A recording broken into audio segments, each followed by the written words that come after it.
Ladies and gentlemen, welcome into Murder Church on a Sunday. I've made it. Hope everyone's having a great weekend. Bassett Page with the early share on X. I appreciate it. If anyone else could go out and share out the link that I put out, I'd appreciate it. Shared it in the Discord as well. Any socials, that really helps us out here. We're going into episode, 87 of Phil Spector. We got Tanera Hansen, who encountered Lana Clarkson at a party, takes the stand this morning. And we're going to hang out for a little while. Let's go.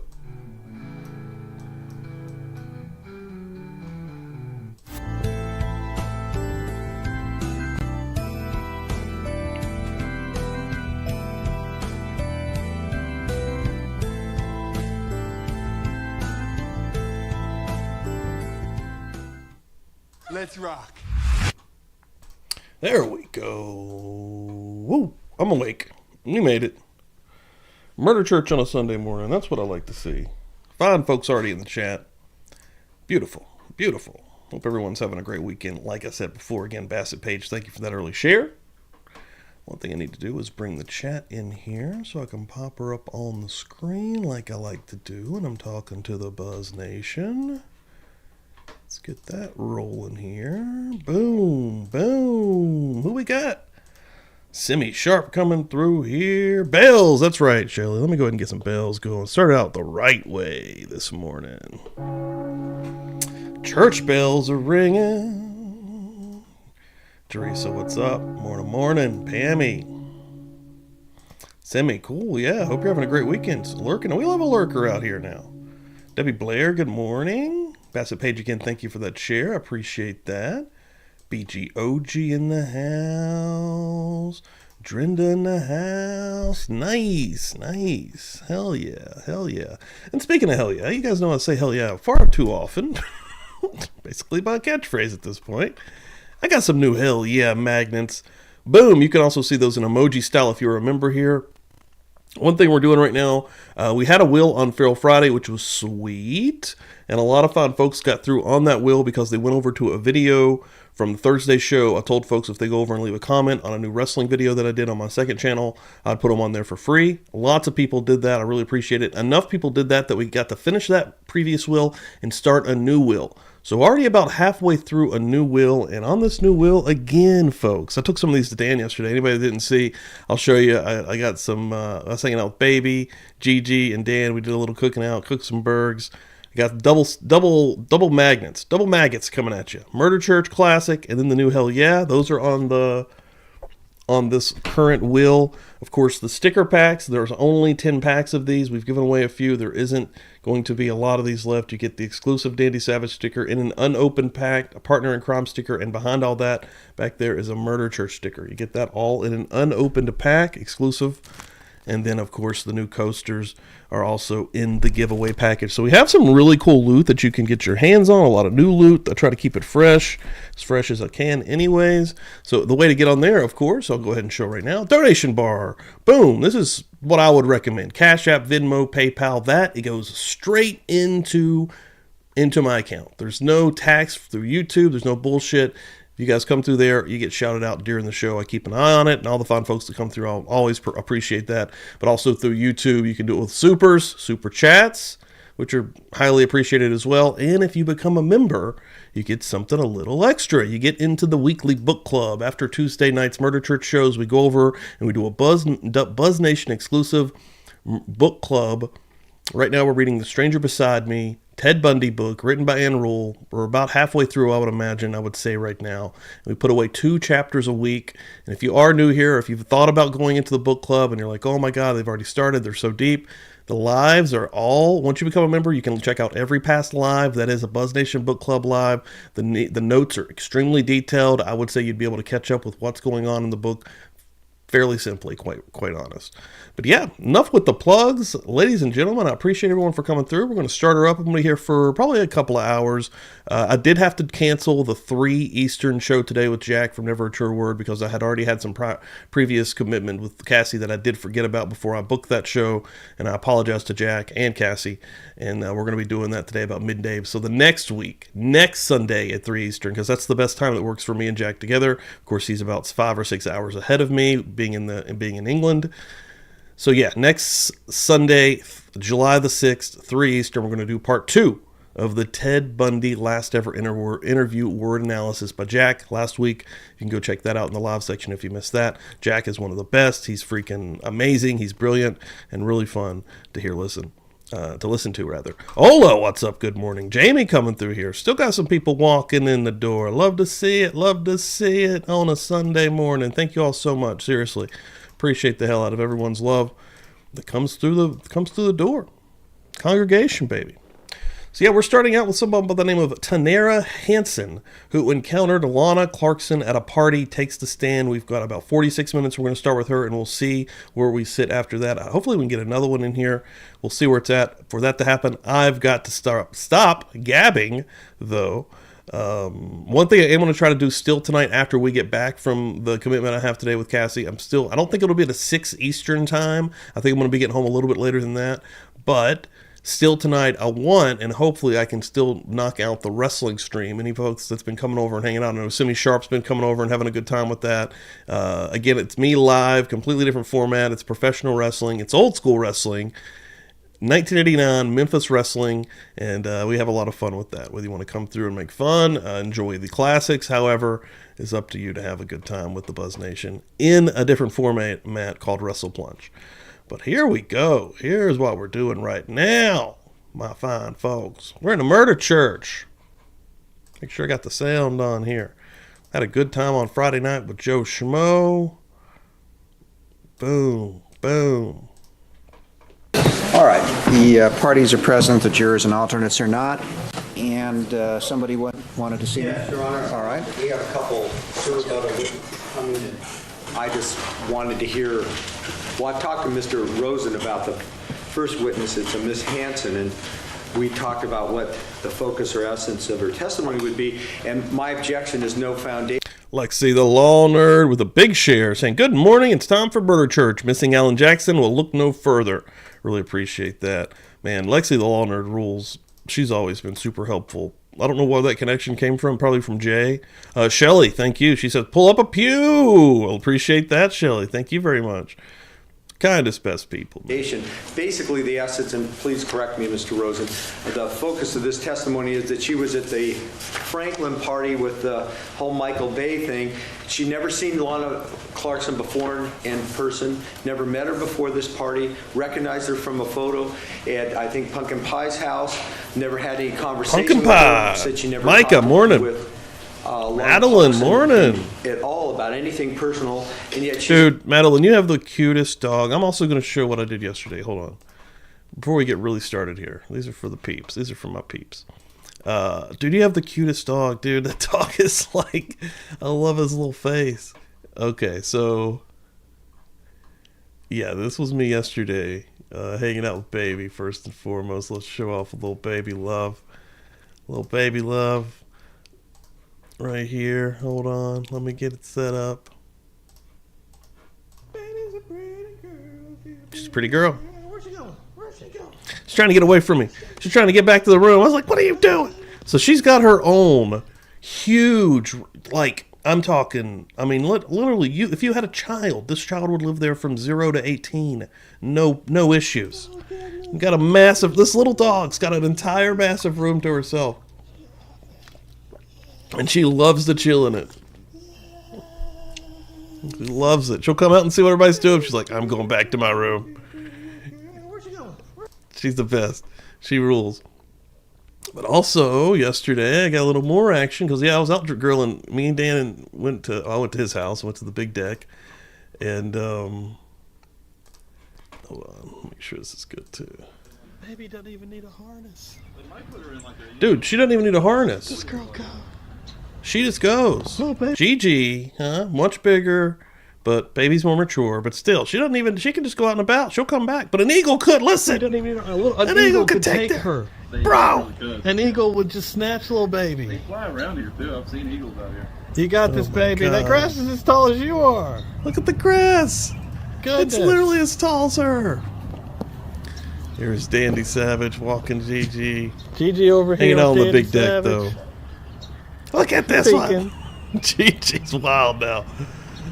She don't stop. A little baby. Baby's On the best. deck. On the big deck today. It's a little rainy, but we're grilling. Fixing some burgers, some dogs. Made them Doing burgers, it, baby. Queen Olive, welcome in. Coming back. Come on, baby. You want poop? They might put her Baby. She's trying to find a spot to get her business done. Going to give us opinions that at some point she walked around across the room and she was upset and distressed. I just don't think They're the there's any best. foundation for that. And if that's the case, there's Dude, no I'm reason telling for her ya. to testify. Well, it depends when you say distress. Sometimes that takes interpretation, and sometimes it's physical. She's What is awesome. she going to testify And to? she will say Love her she face. wasn't crying. So, I mean, we all could tell if somebody was crying and then determine that they were upset or distressed, not crying. Thank you. Mr. Rosen? Yes, Your Honor. Miss Hanson, and that's spelled, by the way, Henso. When my Sunday mornings, and now we're doing every show, but when my Sunday mornings don't have to deal with this motherfucker, I'll be happy. Yes, Miss Hanson was at the party. She met Pi earlier that night. The two of them went to the Jeff Franklin party together. They were there. Lana was at the party sometime during the course, and there was a number of people. I think she said, a couple hundred people. During the course of the evening, at some point, she'd already met Lana. Lana came running over to her. Lana wasn't crying, that's true, but she was upset and she was distressed, and she said, "Where's Pi? I've got to find Pi," and off she goes to find Pi. And presumably, that corroborates what Pi said, because the next step is that we do have Ms. Laughlin. She's going to be testifying to that event again. And also the fact that Miss Hanson, would indicate that she remained at the party, I think she said for a couple more hours, and then checked with Pumpkin Pie before Pumpkin Pie left to make sure that she had a ride home, and then Lana drove her home. And she checked with Lana to make sure she had a ride home. So it really goes to weight, not to admissibility, and it does corroborate what Ms. Laughlin has said, that in fact this did occur. Mr. Bay has denied it. He's come in the rebuttal case. He said, I didn't do that. I did not disrespect Ms. Clarkson that evening. This corroborates, in fact, that How Ms. does Laughlin this corroborate that it's Mr. Bayer? I don't understand. First of all, when you say that she's going to say she was distressed, what is she going to testify to so I can make a determination whether it's objectionable on grounds of speculation or whatever? You really haven't told me. She's not crying. That doesn't mean that doesn't exclude her. What specifically is she going to say as to why she's drawing a conclusion she was stressed or distressed? her manners, her voice, the inflection in her voice, and The fact that she was somewhat frenetic at the time, and I think it's, it's a lay opinion, but it's a lay opinion that can be reached for something like this. I'm not asking for anything psychological or psychiatric. It's something that lay people give opinions about people being distressed and upset all the time. Sure, and sometimes it's admissible and sometimes it's not, depending upon what the testimony is as to whether it is clear or someone is providing interpretation. So maybe we need to hear from her outside the presence of the jury. Sure, well, we can do that. Okay? The second issue, and I think that we can do this a little quicker, is that Jennifer Hayes is returning, and rather than try to make an offer of proof because it's somewhat upsetting is what's in this report.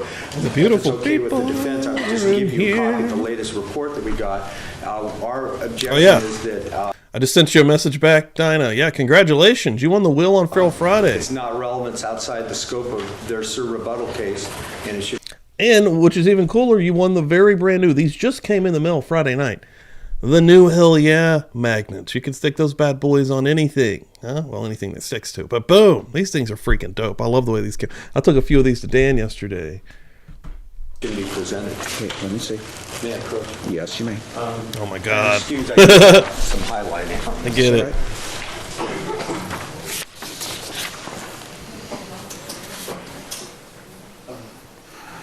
Your Honor, actually, there's 2 reports on Miss Hayes. What's up, Sheila? Morning. We did discover it out to Mr. Ocampo.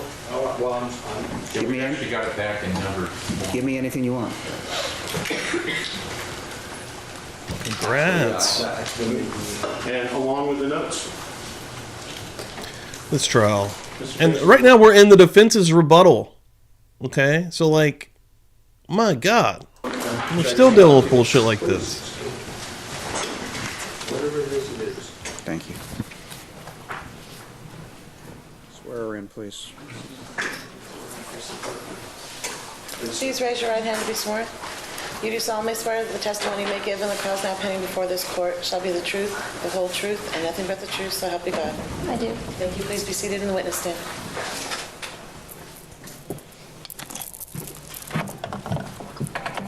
Please state and spell your first and last name for the record. Tanara Hanson, T-A-N-A-R-A. Here we go. Hanson, H-E-N-S-O-N. Okay, you may proceed. Good afternoon. Good afternoon. Is it Miss, Mrs. or Ms.? Mrs. Hanson. Okay. Just get to the relevant portions straight away, so I'm just trying to make a determination whether she has a basis on which to testify. Okay, so you just, I don't want any foundation. I just want, get to the night in question, go Okay. right to it. fine. Thank you. Directing your, I'm sorry, Your Honor? Go ahead. Directing your attention to January of '03. Did you go to a party given by Jeff Franklin, actually a birthday party with pumpkin pie? Yes. Okay. And do you remember arriving at the party? Yes. Okay. And sometime during the evening, did you meet Lana Clarkson? Yes. And after you met her at a later time, did Miss Clarkson come up to you? Yes. Okay. And did she appear to be in... Overrule. I just want to get right to the subject. That's what I thought you wanted me to do. Razzleberry Pie. I've never heard of that. Is that what I think it When she came is? up to you, did she appear to be upset and distressed? Yes. All right. And would you just tell the judge what you mean by that? I was standing by myself at the back at the party, and she came to me kind of rushed, and she was Brooklyn, morning. distressed, and she asked me, "Where's the pie?" And please forgive me, the family, but she seemed really rude to me, and that's kind of what I felt, and I was just like, what the hell, and then I just kind of pointed in the direction. That's where she just rushed back, to go to. Other than where's the pie and her rudeness, what makes you say she was distressed? Because she came like rushed, and she was kind of sighing like this. Oh, that's what she did. And that kind of really like put the stop at the party for me, because I wasn't really in a festive mood, and just seeing her doing that to me was just a little bit distressed, that I could say she was. Okay. I don't know why though. She didn't tell me. It's up to you. I think I've heard all I need to hear. If there's someplace else you want to go, you should go there, because right now it would be a no. So if there's more you want to draw out, go ahead. Okay. You indicated she side. Is that correct? You have to say yes or no. Yes. I'm sorry. Sorry. Our reporter has to take it down. Okay. And how long was she in your presence? Just a matter of a few seconds? Yes. Okay. And when you pointed in the direction of where Pi was, did she go off in that direction? Yes. Hurriedly or slowly?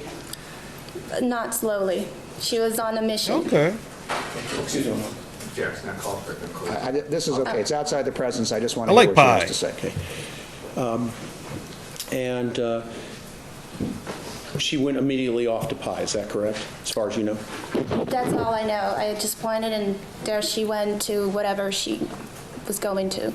All right. Before she came up to you, you had previously met her, correct? At the party? Very briefly. Okay. And how was her demeanor, her disposition? How was she at that time when you met her briefly versus moments later or minutes later or hours later when she came up and you described her as being upset and distressed? How was it different? Lana was very happy person, so when we first saw her, it was a party. She had just arrived. I think she was just seeing who was there. She was, happy, I guess, to see Pi. And I didn't really know her, so we just said hello. And then later on in the party, she seemed, it was definitely different, the way she was acting when she came asking me where Pi was and when I first met at the party. Okay. And this was like in the middle of the party, correct, when she came running up? I didn't stay that long, so to me, maybe I stayed there for 2 hours, and so it was right before I left. So maybe it was by, an hour, because she got there after we did. All right. What did you hear or see in her manner when she came up to you and asked you where the Pi was that causes you to use the terms upset and distressed? Well, that would be my opinion of how she, because as I said before, I didn't really know her, but that was the impression to me that she was like signing and just a little bit upset. That was, that's why I said rude, but I knew that she was upset. You can see it in someone's face when they come to you, and she said, "Where is Pi?" And I was like, "She's there," Indicating for the record that there was, I guess we could say, some intensity in Miss Hanson's face when she said that with her hands in front of her. Okay. Okay. And you'd seen people upset and distressed in your life before that time in January of 2003, correct? Of course, yes. Okay. And she behaved similarly to those folks? Yes. Court's indulgence for a moment, please. We're just trying to show that Lana was manic, or could have a tendency to be manic.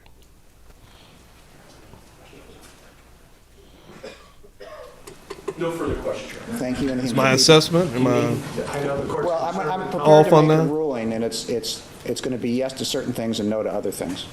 I'm fine with that. Okay. Can you step down and just step in the hallway? You can be called back in a What is second. up with this pie for breakfast? Whoa. I love it. Oh, okay. Damn. Fuck. She's on your side, dude. Let's calm her down, Phil.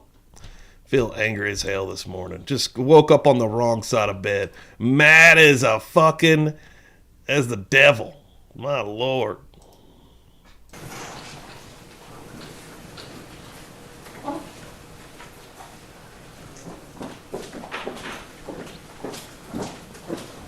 That's awesome, Simi. I appreciate it. All Hell right. yeah. The witness may be called. She may testify that she was at the party, that she saw Lana at the party, because I suppose it could be argued We're looking at her. that because of Mr. Bay's testimony, Lana wasn't even there that night.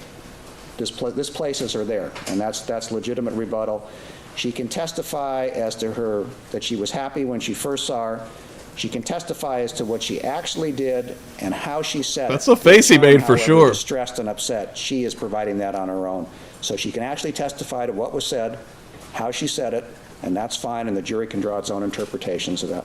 The only thing I would add to that is the defense has proffered a stipulation from Mr. Fisher, I think, to address that very thing, that Lana Clarkson was actually at the at the party, and we're prepared to stipulate to that. We just haven't gotten to it yet. So if that's the overriding portion of Well, there's a change in demeanor which the witness can testify to, and I'll allow her to do that without using the words that are actually conclusions or speculations, because she can testify to the change in demeanor and that she was present.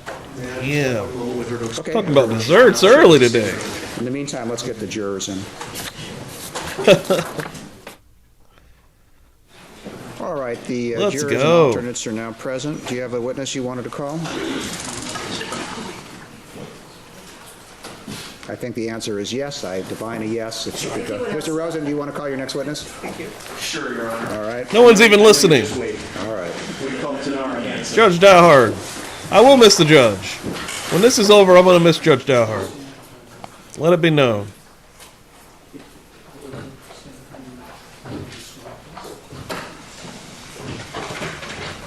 Let's have a replay, this time with the jury. Sworn. You do solemnly swear that the testimony may give in the cause now pending before this court shall be the truth, Rewind. the whole truth, and nothing but the truth, so help you God. Yes. Thank you. Please be seated.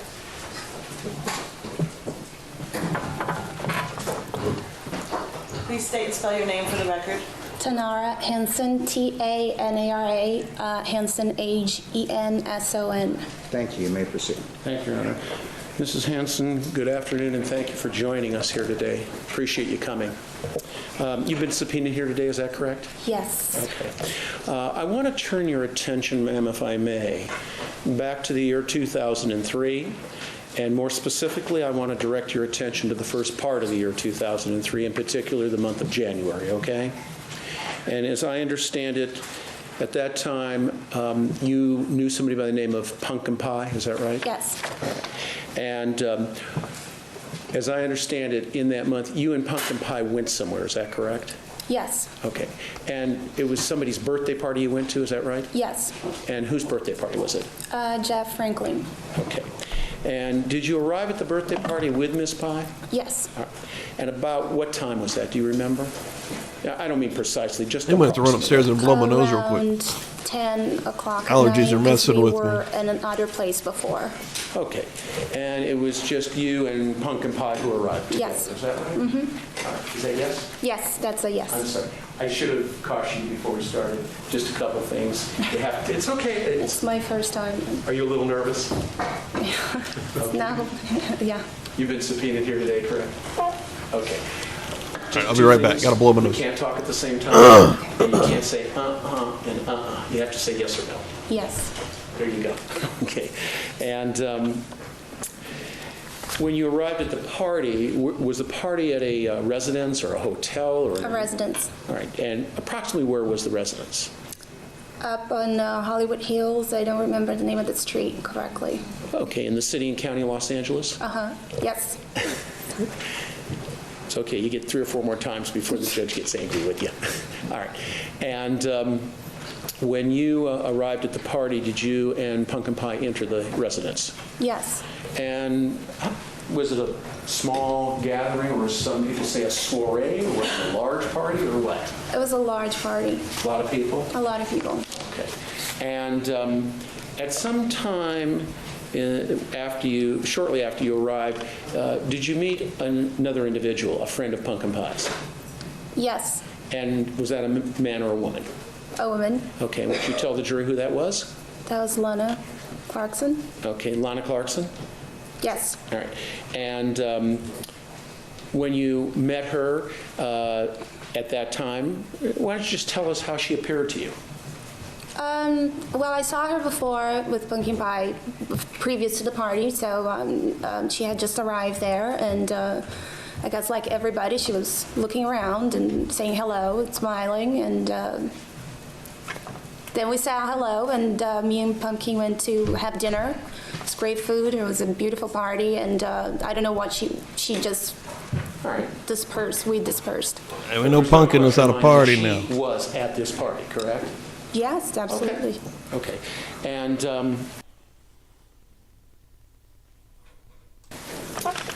I want to show you a picture, okay? And I want you to take it. We'll put it up on the screen there in a moment, and I want you to take a look at it, all right? Jen, could we have defendants O to the 8th?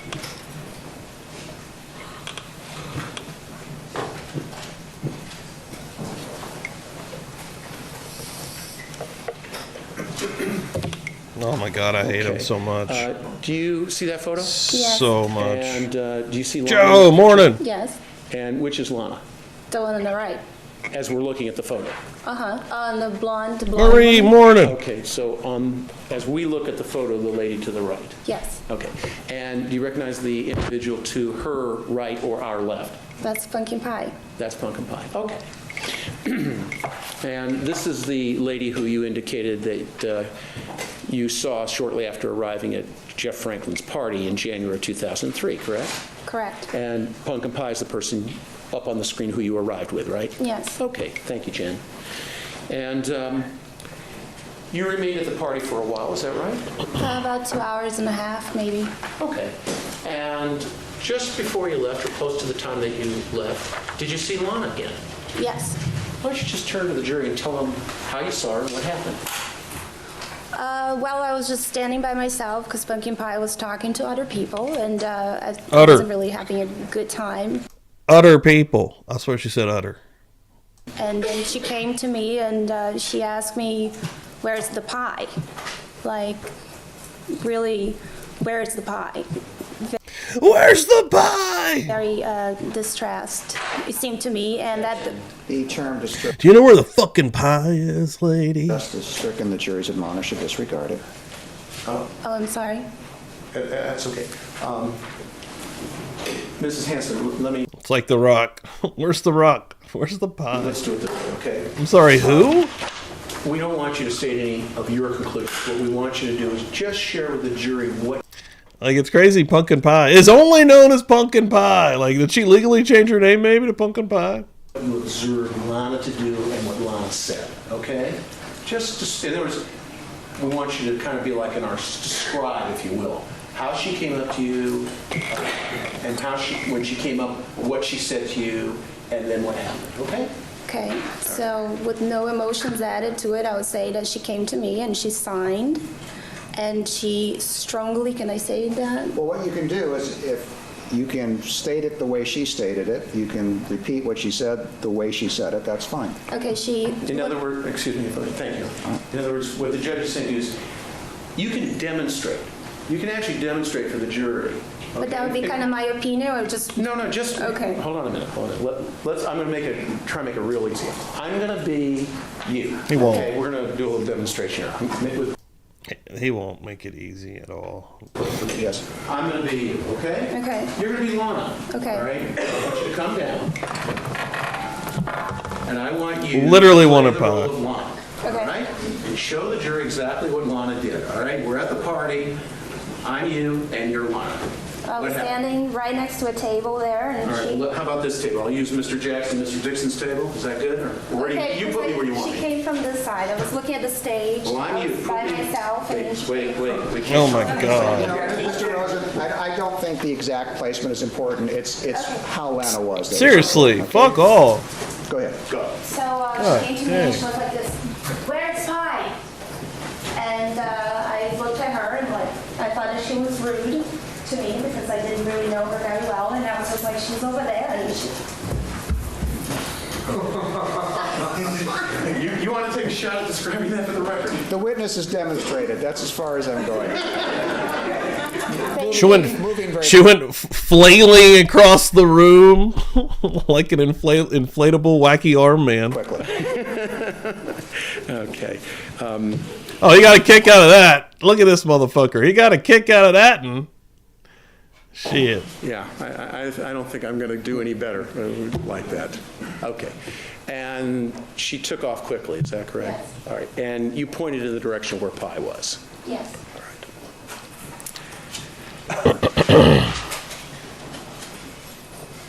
God, we got pie in the fucking comments, pie in the trial. People are eating pie.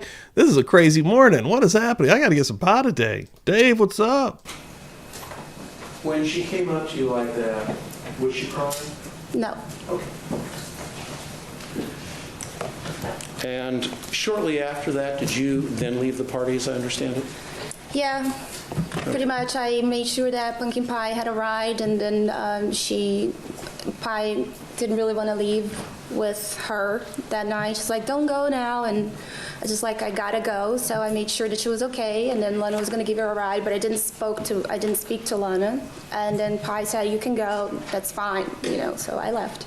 All right, but before you left, you wanted to make sure you were considerate about Pi since you arrived with her. Sure. So you checked with Pi to make sure that she had a ride with Lana. Yes. Okay, and Pi confirmed that, and then you were okay to go. Mm-hmm. That's a yes. Yes, sorry. So I take it there was a difference, a substantial difference between the way you saw her the first time and the second time at the party? Yes. Very substantial. I'll allow that question if you want to go into it in cross. Yes, there was a difference. Okay. And how, well, no, I'm not going to ask that question. All right. Okay, may I have the court's indulgence for a moment, please?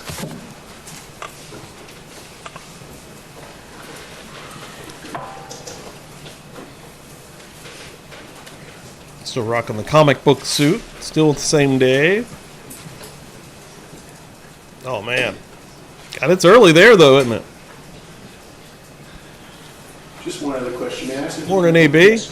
Did you notice a change in her demeanor between when you first saw her at the party and the second time that you just demonstrated here? Yes. And may I ask Oh, yeah, Ember. what that difference was? I forgot that was Ember Burns. You can. That would be my opinion. As I said, that she was Well, she's not going to offer an opinion. upset. She was different. Okay. Okay, go ahead. That she was different. Like, can I say that? No, ma'am, you can't offer an opinion. You can So tell us. she was different than she was when I first saw her. Yes. Okay. That was the question. Well, it does, and I think it's about as far as we can go. Okay. All right. Oh, Cross-examination. God, Brooklyn. Yes, please. Thank you. Just a couple. Saturday night. Good afternoon, Ms. You never know. This is the first time you'd ever met Lonnie Clark. Oh, no Alan Jackson this morning. To her, yes. Yet. I think you talked with the defense investigator, Tanya Kale? Steele, is that right? Yes. And she made out a report. Damn, it's early. After you talked to That's Secretary. early. I didn't want to talk about it. I didn't want to be involved at all the first time she called, and then I was subpoenaed. So, of course, I had to talk to her. Okay. And in that report, you told her that you'd seen Early. a picture of Lana Clarkson's at Pumpkin Pie's house, but this party was the first time that you'd ever really met her or exchanged any words at all, isn't that Yes. right? This is a lady that met Lana Clarkson at a party. I think you just said here on the stand that you didn't know her very well at all. That's correct. Factual lie. Welcome in. Interactions with her, even at the party, other than what you've talked to us about. That's correct. First time you saw her, you said hello. Second time she asked you where Pumpkin Pie was. That's right? Yes. Isn't that right? And other than that, you really didn't know much about Lana Clarkson or how she acted or how she reacted to things. I saw her at the parties, at clubs, and, you can see how a person is, because you're observant with anybody. Factual lie. Thanks for that share. Really appreciate that. Hell yeah. Been No, a strong I've never morning. spoken Loving to it. her before. Oh, thank you very much. Thank you. Redirect. All right. Very brief round. Oh, my God. Mrs. Henson, you indicated that you saw Lana previously at clubs, is that correct? Mm-hmm. Is that yes? Yes. That's the Forgive me. It's the second time. The third time, there is a sanction. He takes your cell phone from you. Okay. And when you saw her at clubs previously, was she in the company of Pumpkin Pie? Yes. And did they appear to be interacting when you would see her at these clubs? Yes. Did they appear to be friends to you? Yes. From what your impressions were seeing them together, they appear to be pretty good friends. Jackson, that call for conclusion impressions. I'll allow it. The answer is yes, it'll stand. I'm sorry? She said yes. Okay. And did they appear to be having a good time when they were at these clubs previously? Always, pretty much. Okay, thank you. Nothing further. Thank you. Recross. Nothing further, Your Honor. We had asked that this witness not be excused, though. All right. Subject to recall, ma'am. You may step down. Thank you for being here. May I check? Yes. Go ahead. Can I just check with him? Certainly. Please come. I did put up a poll with Shelley's recommendation. What is everyone's favorite pie? And I only have 4 options. So I'll put pumpkin, cherry, blueberry, and other. Is anyone picking pumpkin? And I don't mean pumpkin. I mean pumpkin. Tina, morning. Welcome in here. Your Honor, the witnesses got plans. Yeah, Pumpkin Pie she's in some episode. I don't know which ones, but it was much earlier on. I think it was midway point-ish. I couldn't even really tell you, but yeah, Pumpkin Pie has made an appearance in this. Made an appearance in the trial and been spoken about at length different points in the trial. She's to leave town by next Wednesday, so By next Wednesday, we'll be finished with that's what I'm testimony. expecting. Okay, I just don't want to. You notice how firmly I said that. Pumpkin Pie was a party queen, essentially. Is the only way I could even describe her. I think she was actually, that's how she made her money. She threw parties. She was one of those party people, and her and Lana were good friends. She's still around. She has an Instagram. You can still see her online. Who knows what she's doing? Maybe she's still throwing Hollywood parties. Experience as a good teacher? Yes. Once you're indoctrinated, you're always indoctrinated. Is your next witness the one that appears in the reports? Yes. I have a feeling Oh, shit. It's going to take a while to talk about outside the presence of the jury, and given the hour, I'm about There to we let go. the jury go. Pie talk. Okay. I got to get a piece of pie just today. for a moment with Mr. Yeah, but I need Mr. Dixon with me, please. Okay. There's some things that we have to discuss outside the Mr. presence Dixon. of time anyway, so keeping in mind the examination, we'll see tomorrow morning at 9:30. It's weird that this video, something's going to happen. They're going to come back. God, it's loud. But he just, look at him. They just said, good, we'll see you in the morning, and something's happened. All right, the jurors and the alternates have left. And you Maybe he was seem just recall talking to the Jennifer jury. Hayes. There's a lot of things in this report. What is it? you Abigail, expect her to morning. testify Lemon to? meringue, okay. I do like a lemon. There you go. I gave you my own copy. Okay. I know. Well, I think the colored, the highlighted one's mine. Well, give Mr. No, it may be the bottom copy. This one. Just go over. It's underneath. If you go over there and give Mr. Dixon his copies, you keep yours. There's some matters there that I think belong to him. Don't want anything that doesn't belong to me. Oh, he's got some very important notes on here. Can I give it to you in 5 minutes? No worries. Okay. What is it that you expect her to testify to in rebuttal? All right. Her information Sorry, about Lily Bella, Hudson, the pardon. fact that she met her one time at the backstage within 10 years, the fact that she would see Lana 2 nights a week, sometimes as much as 4 nights a week over a long period of time. The part about in the last year of her life, she was taking pills, Vicodin, Percocet, Valium, using drugs, including cocaine, going to Mexico to replace the drugs that she would take from friends' medicine cabinets. The incident at the Jeff Franklin, we're here in paragraph 3 on page 1, about Pi calling her from the party and telling about, as she calls it, Lana's meltdown. And then I Yo, talked Salty, to her morning. outside about 20 minutes ago, and I immediately told Mr. Dixon that she also said to me, this was the first time I heard this, that I think so. when they left the party, Lana and... Dude, I do like apple pie, factual odd. Warm apple pie? Oh, man. Cassie does not like apple pie, but Pi were together. that would be up there for That me. corroborates what this past witness, Mrs. Hanson just said, and that Pi called from the car and repeated the story about the problem and the disrespect by Michael Bay. And then the next morning before dawn, before sunrise, she said she got another call from Pi and repeated the story a third time. Lily Hudson said that the last year she was very spiritual. Oh my She was going to God. the Self-Realization Center. She had really Bet that was a sight. changed her life and turned her life around. She wasn't drinking anymore. She wasn't doing anything anymore. And Jennifer Hayes will say that's not true, that when they say she was spiritual and trying to clean up her life, in that last year she was using more drugs and taking more pills, and she was more depressed than any other time in her life that Jennifer knew her.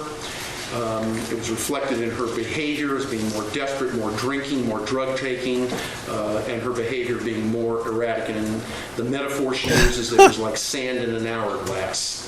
Also, the part about the job at the House of Blues. I think she did sell coke, if I'm not mistaken. When she took it, yes, she was somewhat excited about it, but when she started it, she absolutely hated it. And she went on to say, I have to pull out chairs for people who I used to beat out for parts, like Shannon Tweed. And then she quotes her saying, you could never do it, speaking to Jennifer Hayes, for $9 fucking an hour. I have my pride, but I have to do this. I have to eat. I can't even pay my bills with that. It doesn't even make a dent. It's so corporate, you would never do it. And the fact that she was sorry. And then the part about loaning her money, and again, Millie Hudson did say she loaned her money, so I don't know what the court wants to do with that, but I would offer it if the court doesn't want it to be admissible, I understand. She wants to talk about miscalculating the length of time that Lana lived at her cottage. If you remember, I think Mr. Dixon crossed her. I'm not positive. I think it was Mr. Dixon, and there were some questions about the length of time that she was living at the cottage. And then the fact that she wanted to have children and she's not having children. The letter, the Christmas letter from Pumpkin Pie, she didn't receive it, but she knew that it was sent out, and she had spoken with Pumpkin Pie about it, and as an offer of proof, and I turned that over to Mr. Dixon and Mr. Jackson also, Pumpkin Pie will be talking about that letter, and she will be testifying specifically to that one particular sentence at the end of the first paragraph that Mr. Jackson, I believe it was Mr. Jackson, maybe it was Mr. Dixon, who brought out with Millie Hudson, which was a very derogatory statement about Mr. Spector, and she's going to explain why that was in there. And Jennifer Hayes spoke with Pie about that, and she knows why it's in there. How does all this testimony from Pye, which appears to be hearsay, come in through Jennifer Hayes? Ms. Pye can certainly testify as to the letter, that specific portion and what she meant, that's fine. How do you bring in testimony from Pye through Jennifer Hayes, because it's hearsay? She might come back. Well, it is hearsay, but I don't remember, but maybe. I bet she does. We could look. Well, I would say this, it's either it's not hearsay, it's just being offered with a limiting instruction to corroborate what Pye says, or if it is hearsay, it would go to Pye's state of mind as to why she wrote that particular sentence in that letter. I'll let the court make any call on it it feels is appropriate. Well, I'm thinking about a lot of the things that you've mentioned appear to be hearsay from Ms. Pye to Ms. Hayes. There's other matters. I mean, I'm sort of, taking this all in and trying to see what, if anything, is admissible and what might not be, but I just want to know which theories are. Okay. Do you want me to go on and finish? Yes. All right. And that Ms. Hayes would indicate that Millie was what they call a daytime friend. That's how Lana described her, as a daytime friend. She didn't really, Lana told her she didn't really confide in Millie. Millie really didn't know about her personal life, that Lana would compartmentalize certain people, and some things she would tell to some people, some things she wouldn't tell to some people. She wanted Millie to be proud of her. She would indicate Ms. Pye. that Lana shared with her, the truth was exactly the opposite based on her observations of her in the last year of her life. And she indicated that Lana was at the end of the rope and that she was spinning out of control. And finally... I should have put that as an option in the poll. I believe it was... I can't remember who put Ms. Hudson on. I know that Mr. Bruno did the cross, but I don't recall if it was Mr. Jackson or Mr. Dixon, but I do recall it was testimony about the purse.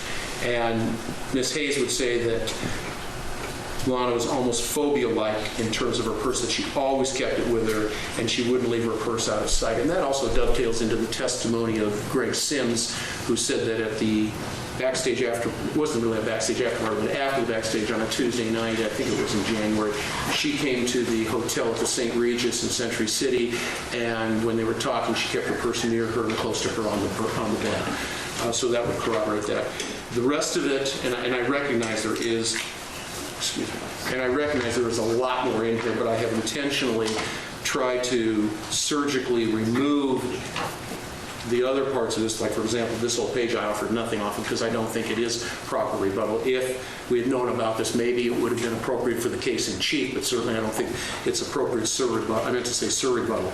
So those things I did leave out, and that's the general area. Oh, I know. I noticed that old pencil sharpener every time, and it's always just a blast from the past because I don't see those anymore. People? Well, I'm happy to go along with that. There we go. Well, I haven't decided. I want to hear what your position is. It seems to me that this is their sur rebuttal case, and yet it's being offered to corroborate their defense case in chief. I don't see how much of this, and maybe we can get specific in a moment, really rebuts our rebuttal case, which is supposed to.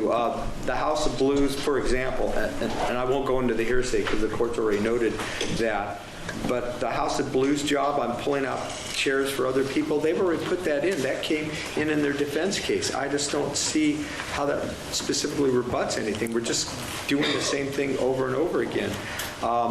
The pills and cocaine, I think, are vague as to time. There's no indication in that report, as I recall it, and the court just read it, whether or not, what the time frame is in that. And that, I think, They said the last year of her life is what was offered.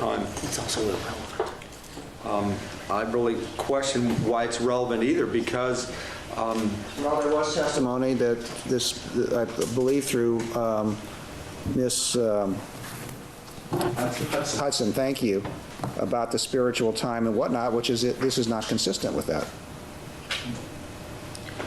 the only thing that, I think the only thing that's relevant is what's in her system at the time of the autopsy. No, because you're the ones that put her on as a witness to basically how she was in the last year of her life. And if there's a witness who's going to testify differently, then that is appropriate rebuttal.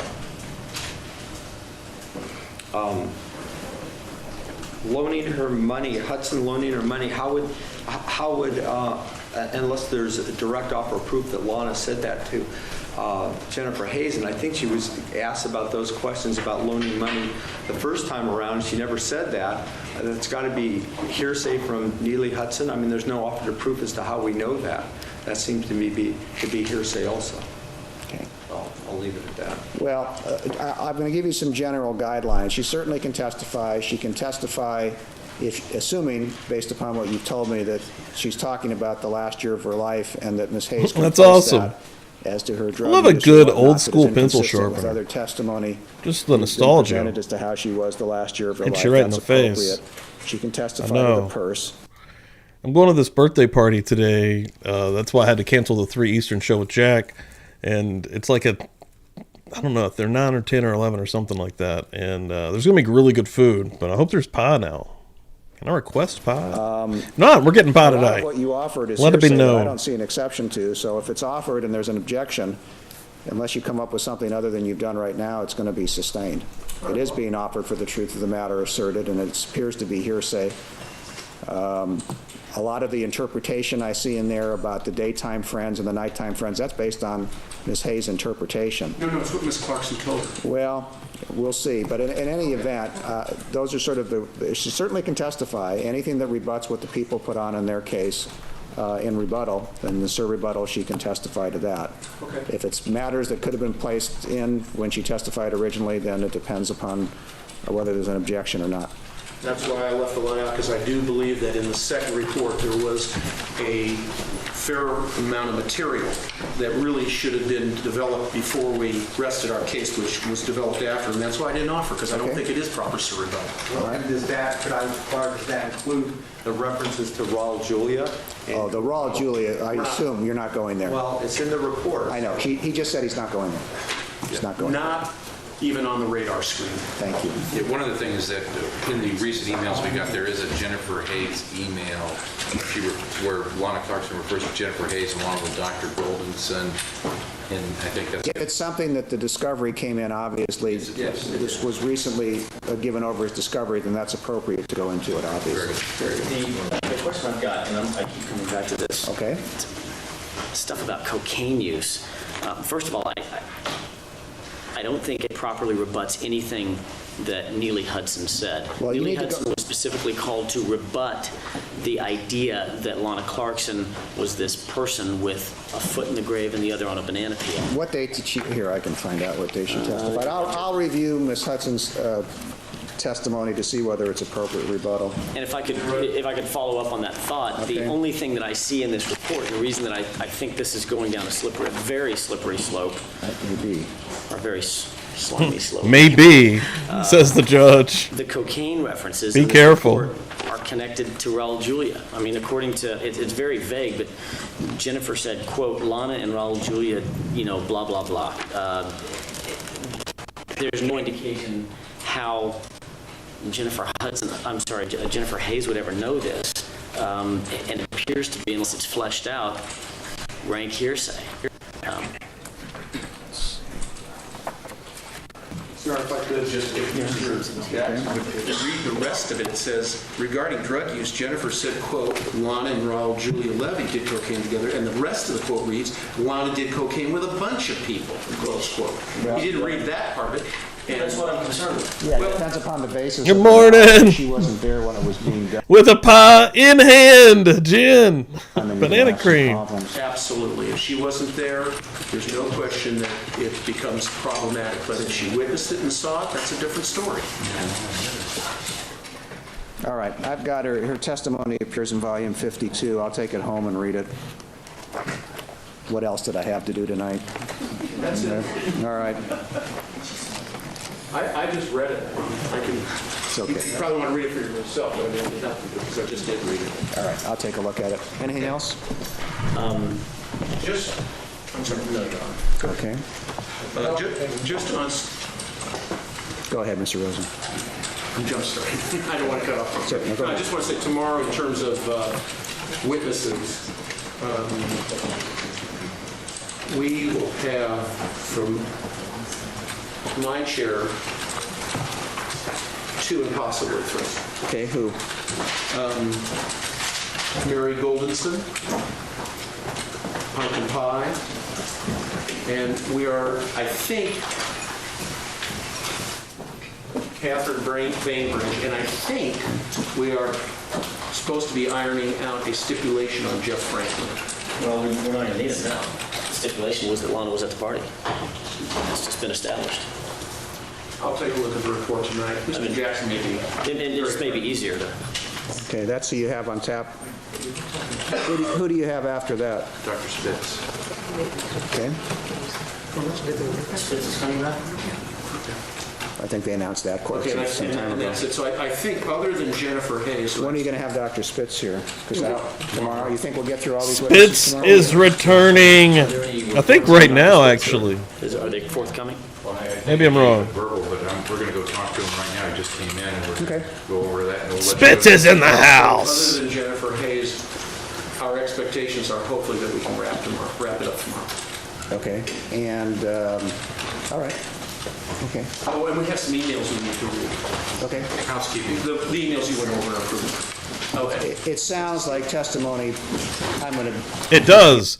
Yeah, it's crazy. Sometimes it's fine and it's clear on the the words of what people are saying, and other times it's this background noise is just filtered throughout the room. given the It history sounds like of it's the through a case, I would sound say it's more system. than likely we would probably finish testimony on Monday, it sounds like. Okay, It's the West Virginia State With making Farm. a clean copy of the pumpkin pie report, same issues are addressed there. I mean, this is slathered with a lot of information that I believe is irrelevant. I'm having a clean copy made. I'm sorry, I can't hear. yeah, I'm sorry. But Mr., The West Virginia State Pie is a souffle pie. What the hell is a souffle pie?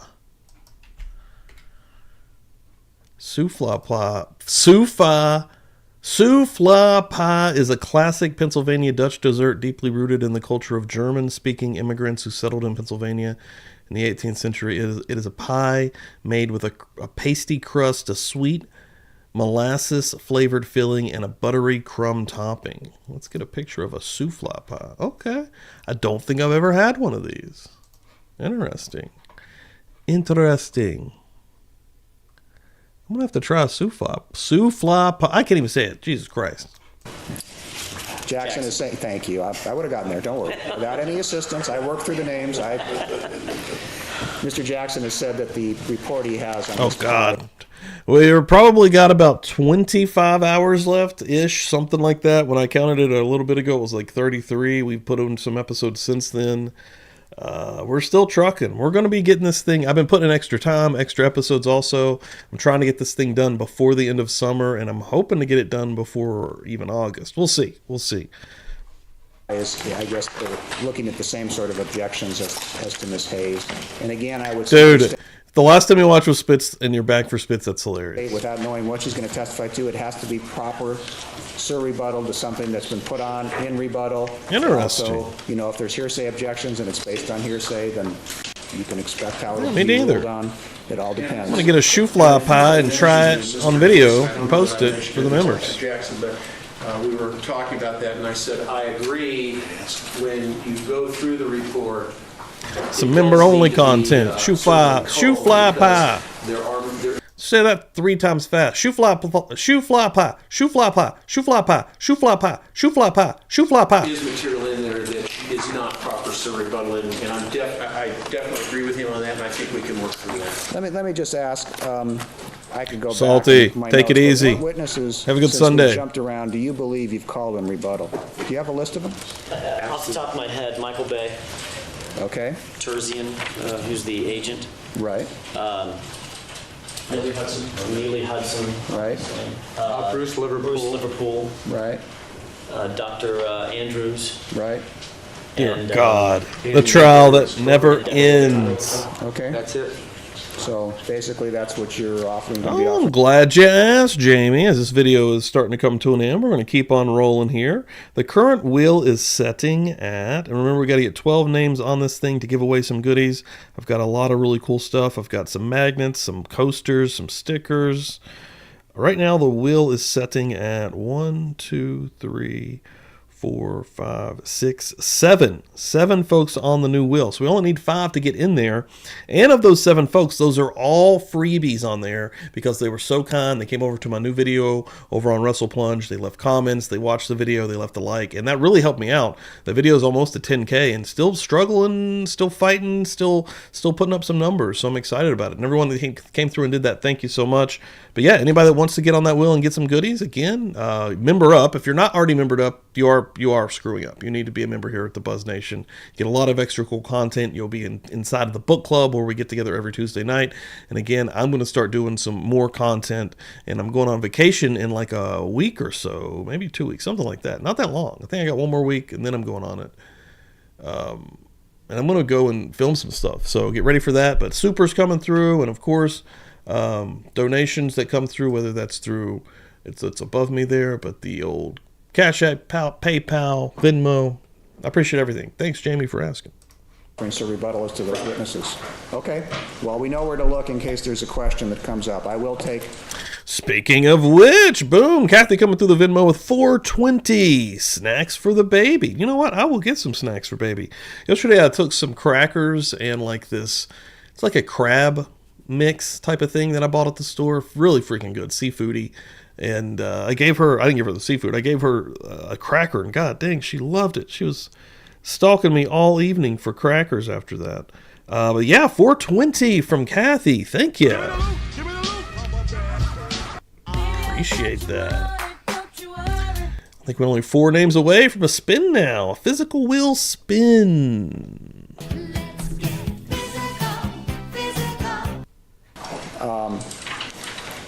Ms. Hudson's testimony home with me, and to see exactly what Kathy, she thank you so testified much to, for that. Just so that you know the parameters, those are the witnesses unless someone has been left out. And if it's not in rebuttal to those, in rebuttal to those, they don't go. Grape Okay. pie. All right, Okay. thank you. I've never had a real grape pie, just like the artificial shitty ones from stores, but those are still pretty good. But a legit else we grape need pie to would be cover? interesting. Right.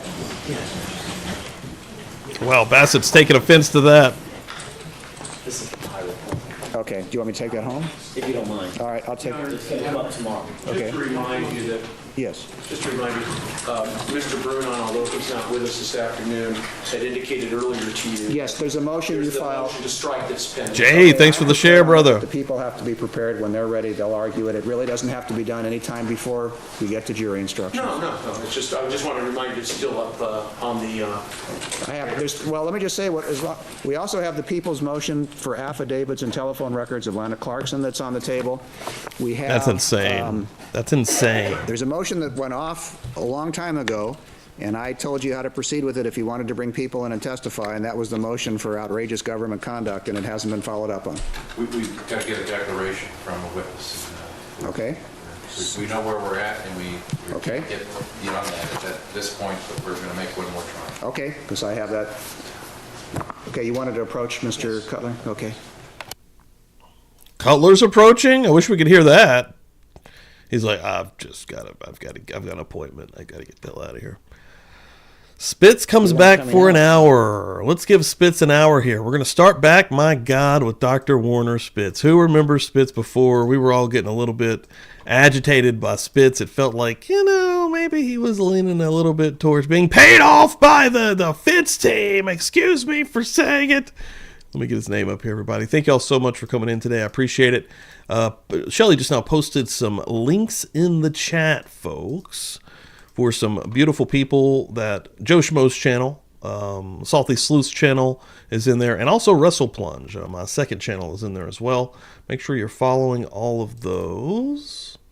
Let me change this name. Boom, boom. Spitz makes his return. Oh, shit.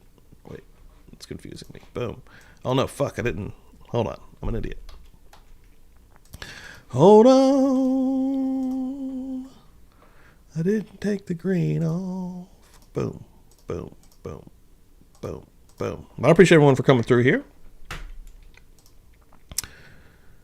Oh, no, no, no, no, no.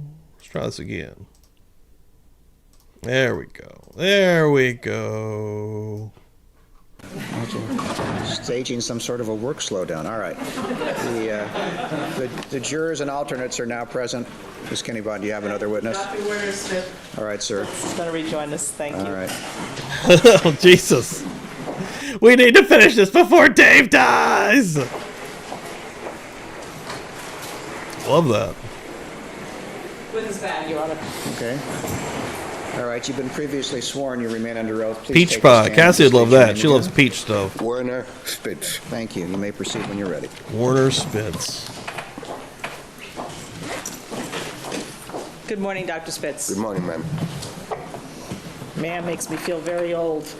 But aside from that, I'd like to discuss with you, you were recalled back here to discuss some of the opinions that were rendered by Dr. Andrews yesterday, and I want to direct your attention. We're going to be very focalized and very specific with what we're going to talk about, all right? Yes. Okay. Some of the, you watched some of the testimony of Dr. Andrews yesterday? Yes. Okay. And were you able to watch all of it? No. Why was that? Well, because there was interference on... Oh, we did get a little Kenny Bodden, Linda Kenny Bodden this morning with Spitz. Dude, two legends this morning. Again, this is the defense's rebuttal. A transmission, and it was quite substantial, so fairly large areas I could not watch. Okay.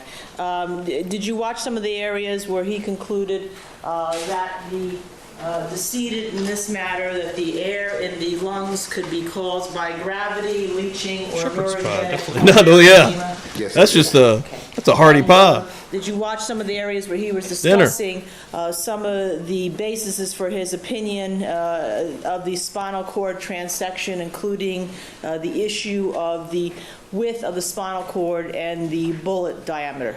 Yes. Okay. I'd like to start by drawing your attention to some of those basic assumptions that Dr. Andrews testified to yesterday. Now, could you just remind the jury a little bit about how many autopsies you've either personally done or supervised as a board-certified forensic pathologist?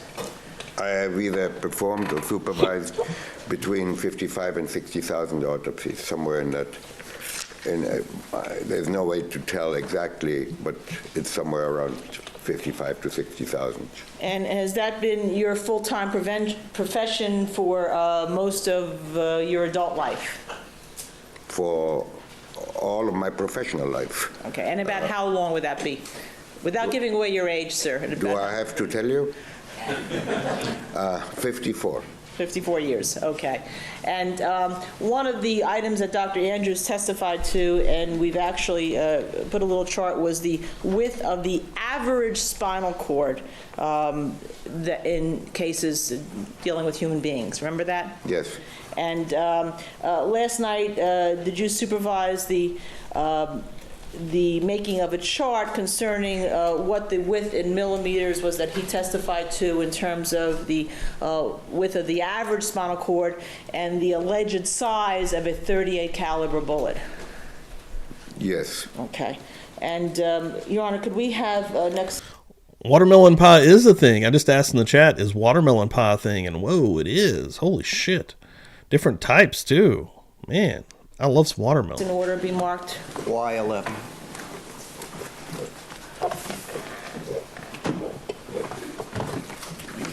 Jennifer?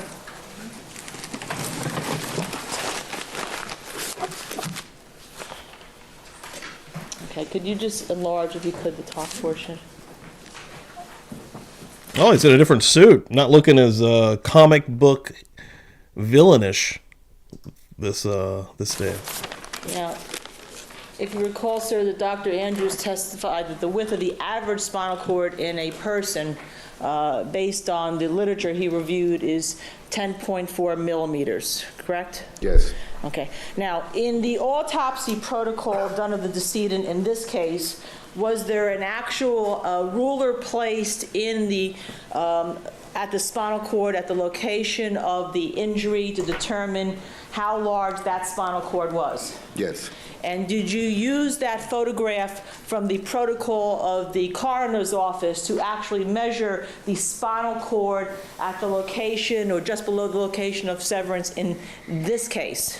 Yes, I love measured watermelon. it in, just below the Like location, fake watermelon because stuff's in kind of the weird, but area of legit location, watermelon? because of the damage, the So good.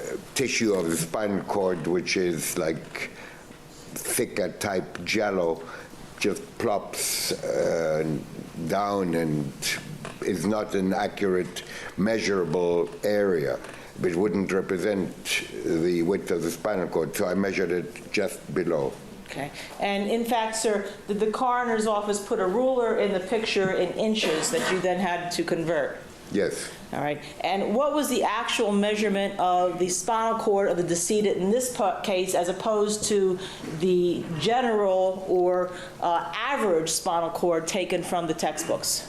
Well, this spinal cord measured 5/8 of an inch. Okay.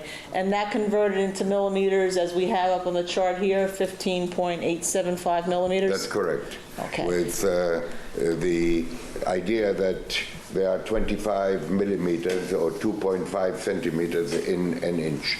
Okay. And Dr.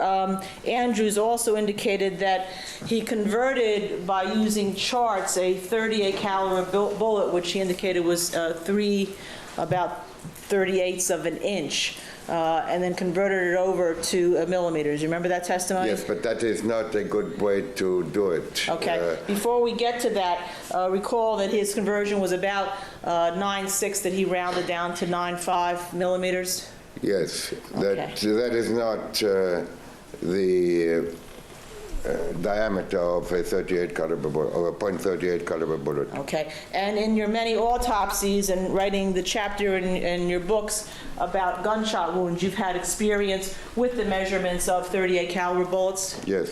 And are they set by an organization in terms of standards of how they all have to be formulated and produced, manufactured? Yes. Okay. And do you measure the bullet by the length, width, end, or do you measure the bore? You measure the bore. And the bore is the bottom part, which is the bullet? Well, the bore is, yes, corresponds the thickness of the bullet. In other words, what the diameter is of the bullet is significant, because that has to fit into the muzzle into the bore of the gun, into the Life artist, good morning. Go through the muzzle. Welcome in here. Okay. Having a And banger in this fact, morning. What is the actual diameter of the bullet as opposed to .38 of an inch of a .38 special Colt caliber? Colt. Like indicated here, it's .34, .347. And then what does that translate into millimeters? 8.8. Okay. And therefore, when Dr. Andrews testified that the neuron paths that could have been left alone in Ms. Clarkson were less than 1 millimeter, was that correct? I didn't understand the When he question. testified that the difference between the He caliber does. of the bullet and the spinal cord was less than 1 millimeter, was that correct? I'm not making myself clear. I'm rusty. No, When he testified that there was a difference between the size of the bullet and the spinal cord? yes. Yes. Do you remember what that was? I think he said 1 millimeter. Right. And was that correct based on the actual size of the spinal cord in this case and the actual size of the bullet diameter? No. Okay. Now, the neurons that are transmitted, or the axon nerves that go down. That's right. Baker's a baker, Are we right? talking Like a about legit, big was a things baker. or little things? We're talking about very little things. We're talking about nerve cells that send down minute hair-like extensions. They are so small that you will never see them with the naked eye. You need a powerful microscope to see them. And then you need a special type of stain to visualize them. Otherwise, they all disappear. There are so many that you don't see individual ones. You have to stain it specially, and you have to use a very high magnification in the microscope. So when you have a possible 7.06 millimeters of a spinal cord remaining out of the spinal cord here that could be 15 millimeters, could that have a lot of these neurons or axon nerves going down, axon nerves? Oh, absolutely. Okay.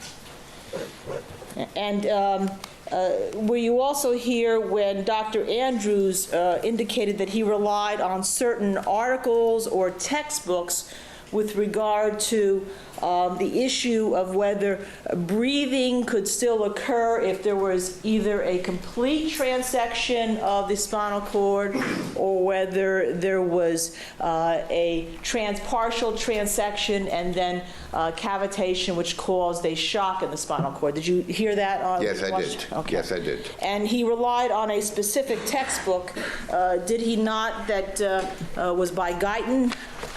Yes, that's correct. Okay, and that is spelled Guyton. That's correct.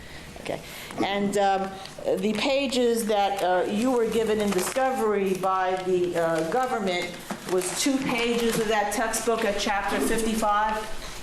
Yes. Okay, and sir, did you go and pull the whole textbook out? I did.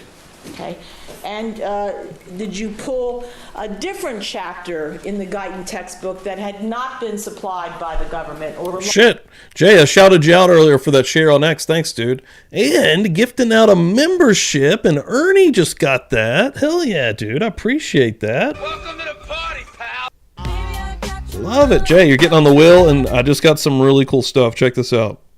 Get your name on here real quick. I think we're only 3 names away from getting a spin, but check these out. Just got these in the mail, Jay. Peep this. I want to put it on the big screen. Hell yeah, magnets. Boom. Straight from Sticker Mule. Murder Church magnets. Boom. Those are both on this current wheel. Publicly Buzz coasters for your drinks this summer. And then an official unopened sticker pack with Dandy Savage, partner in crime, and a Murder Church sticker inside of here. Jay, boom. Thank you, brother. Appreciate that. But these came out freaking fire.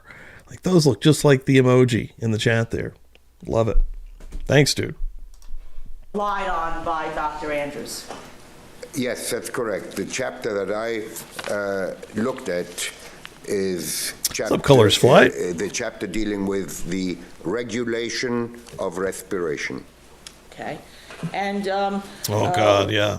It probably would be good for background content. But, yeah, welcome in here, Colors Flag. when Dr. Andrews testified that if there is a complete or partial spinal cord transection and/or any cavitation that results in a shock that prevents the spinal cord from transmitting any reflexive breathing signals, would that be correct, based on that textbook? No. Okay. And one of the pictures in Chapter 42 that Mr. Guyton drew, you have redrawn for us so we can put on the Elmo. Is that correct? Yes, I did. Okay. Your Honor, could I have next in order? Z11. I'm sorry, Your Honor. Z11. Z11. Boy, you guys have gone far. Oh, telling us. We've been busy. You're telling us.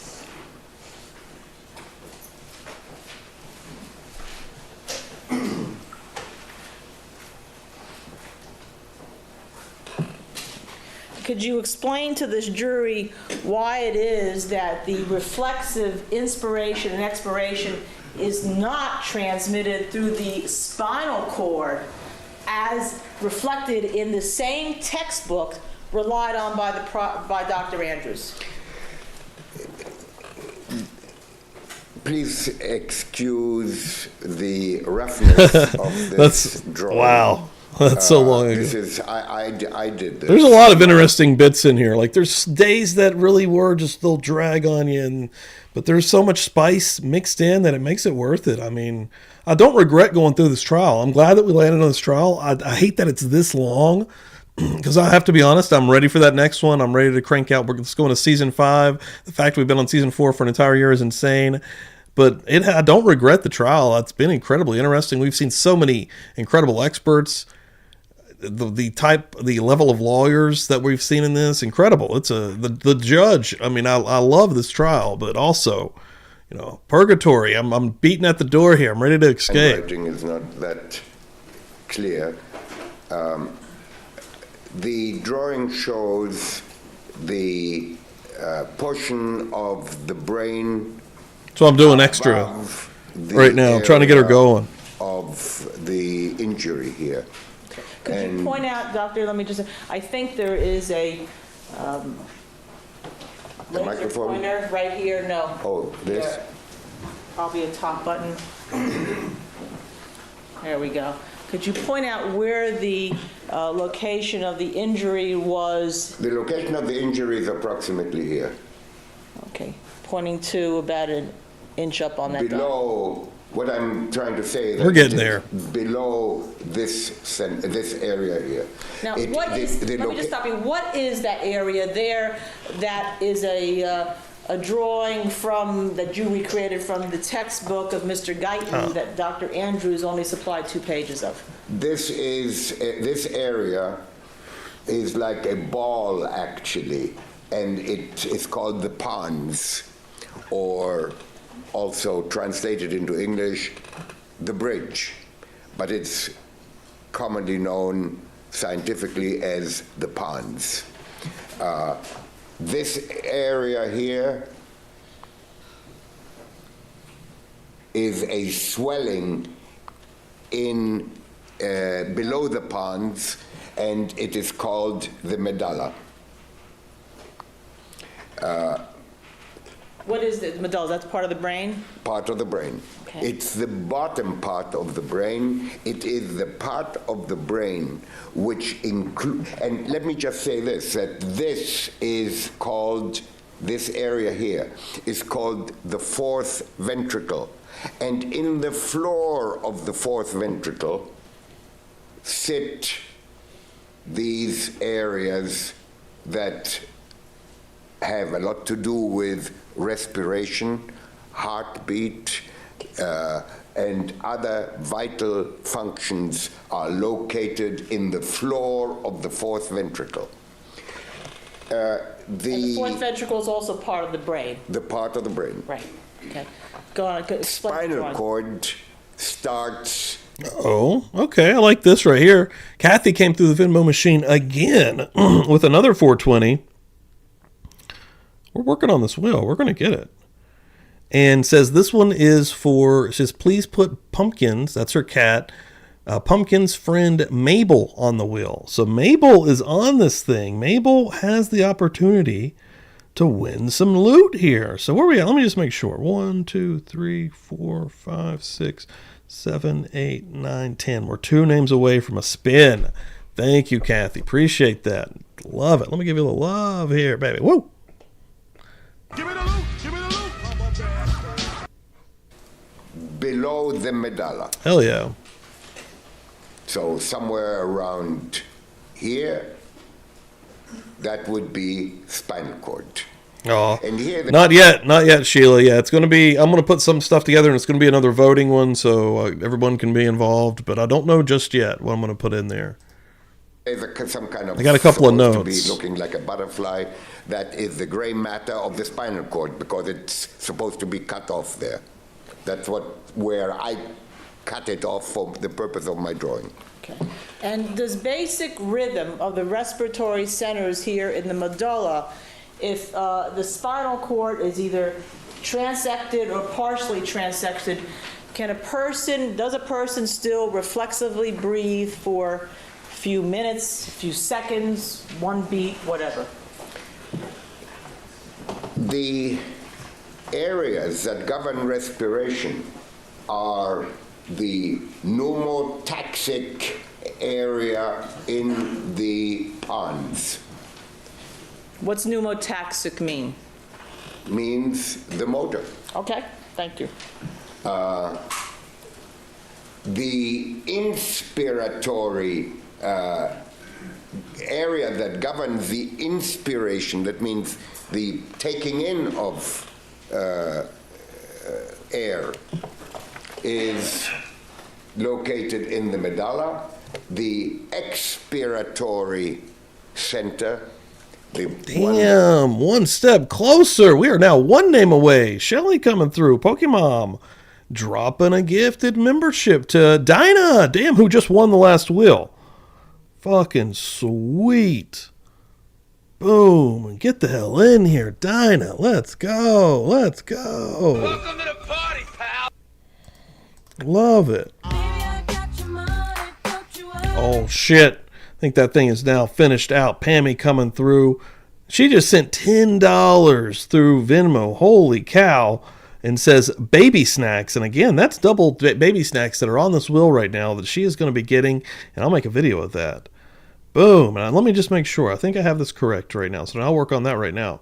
1, 2, 3, 4, 5, 6, 7, 8, 9, 10, 11, and 12. Yes, Pammy finished that thing out. We have a wheel, ladies and gentlemen. Let's go. You gotta fight for your right. Boom, the Buzz Nation showing up. Thank you all. Exhale that puts out Appreciate that. air. What's up, Leia? Is welcome in here. Located adjacent to the inspiratory center, also in the medulla. And the inspiratory center, hell yeah, generates or has a lot of fibers that go into the vagus nerve. Okay. Now, let's just stop. What is the vagus nerve and where is it? The vagus nerve has several origins. I heard of the vagus nerve. One of which is because it carries a lot of impulses from different parts of the brain, but it takes a you are forgiven, my child. From the inspiratory center in the medulla. And it comes out of the vertebral column through little holes, and it runs in the soft tissues of the chest. And it goes to the lungs, and it goes to the heart, and it goes other places. Is there a survival mode that the body goes in with regard to this expiratory and inspiratory area if the spinal cord is damaged in some way? According to this book, if the this very area, which is really above the area of injury here, significantly above. But according to Guyton, if this area is damaged, or not only damaged, but cut, meaning if you take a knife and you cut across here, or some injury would have cut it, like a traffic accident or who knows what, and or you chemically or otherwise block it from functioning, it will still generate impulses for executing its function, And, to produce its function. And let me tell you why that is. Well, let me just ask you before you do that. Those impulses go from the vagus nerve to the centers of representation and bypass the spinal cord? Those have nothing anymore to do with the spinal cord. Those go from here in the vagus nerve and also another nerve called the glossopharyngeal nerve. I'm not even going to try to pronounce that one again. Glossopharyngeal. Could you spell that? G-L-O, let me see. I'm not very good at spelling.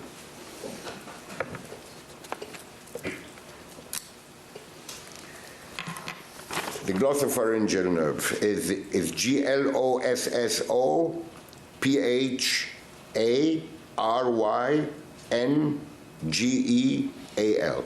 Okay, go ahead. Then I interrupt you. It goes from the vagus nerve and the glossopharyngeal nerve. G-nerve. And these nerves go outside of the spine. They go out. That's why the individual vertebrae have holes in them which permit the nerve to come out. Okay. Is that why if people are, some people are shot in the C1 area, they may become quadriplegic but still live?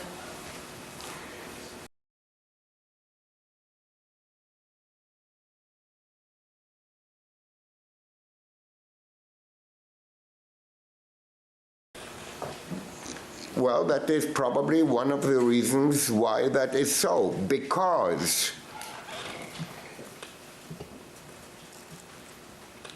the body wants to live.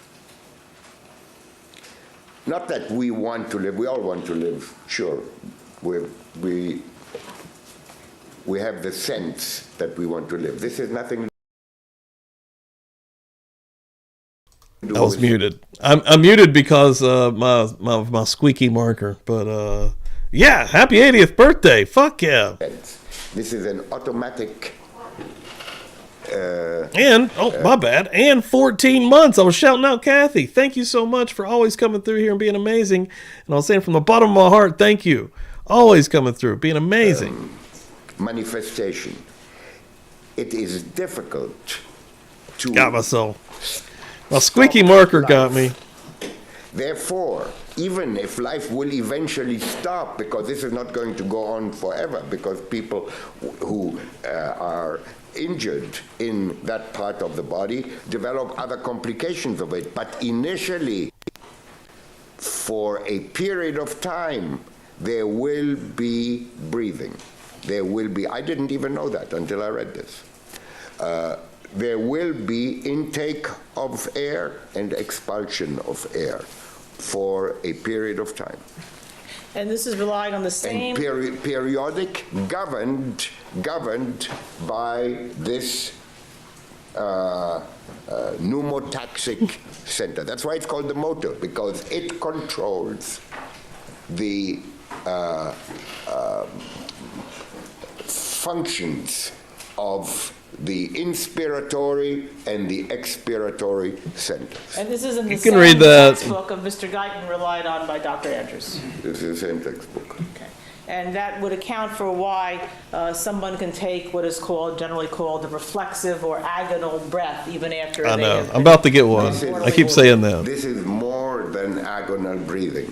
If you read this chapter, in the very beginning of this chapter, it tells you, in fact, it tells you how many seconds the two respiratory centers are going to function and at what intervals they're going to enter I got nipples. Can you milk me? into this their functioning capacity, and what and how the pneumotaxic center controls that activity. Now, you also heard Dr. Andrews. Those are very legible. Testified that he came to his opinions and then looked at some lung slides that were taken as part of the protocol of the coroner's office, as is done in every autopsy, correct? Yes. And you also looked at what are called recuts of those slides, correct? Yes. Did you take a You know what? photo? You know what? We're going to spin a wheel right now. I'm getting antsy. I want to spin a wheel. So everybody, this is going to be for some goodies. Everyone that's on this wheel that came through and did the comments for the video, seriously, thank you all so much. That was super freaking cool. Really helped us out, kept us going, I do believe. A lot of extra help on that regard. And everyone that came through here this morning, boom. Thank you all. Crystal, welcome in here. Good luck, everyone on the wheel. I think this thing's primed and ready to go. Boom. Who's that orange? Who's that orange? It's a little, I'm not going to lie, that one's a little hard to read. Hold on. That's Pammy. That's the beautiful Pammy. Ladies and gentlemen, winning a Hell Yeah sticker, fresh off the presses, just coming in from Friday night in the mail. UPS dropped it off. That's what I'm talking about. Pammy, congratulations.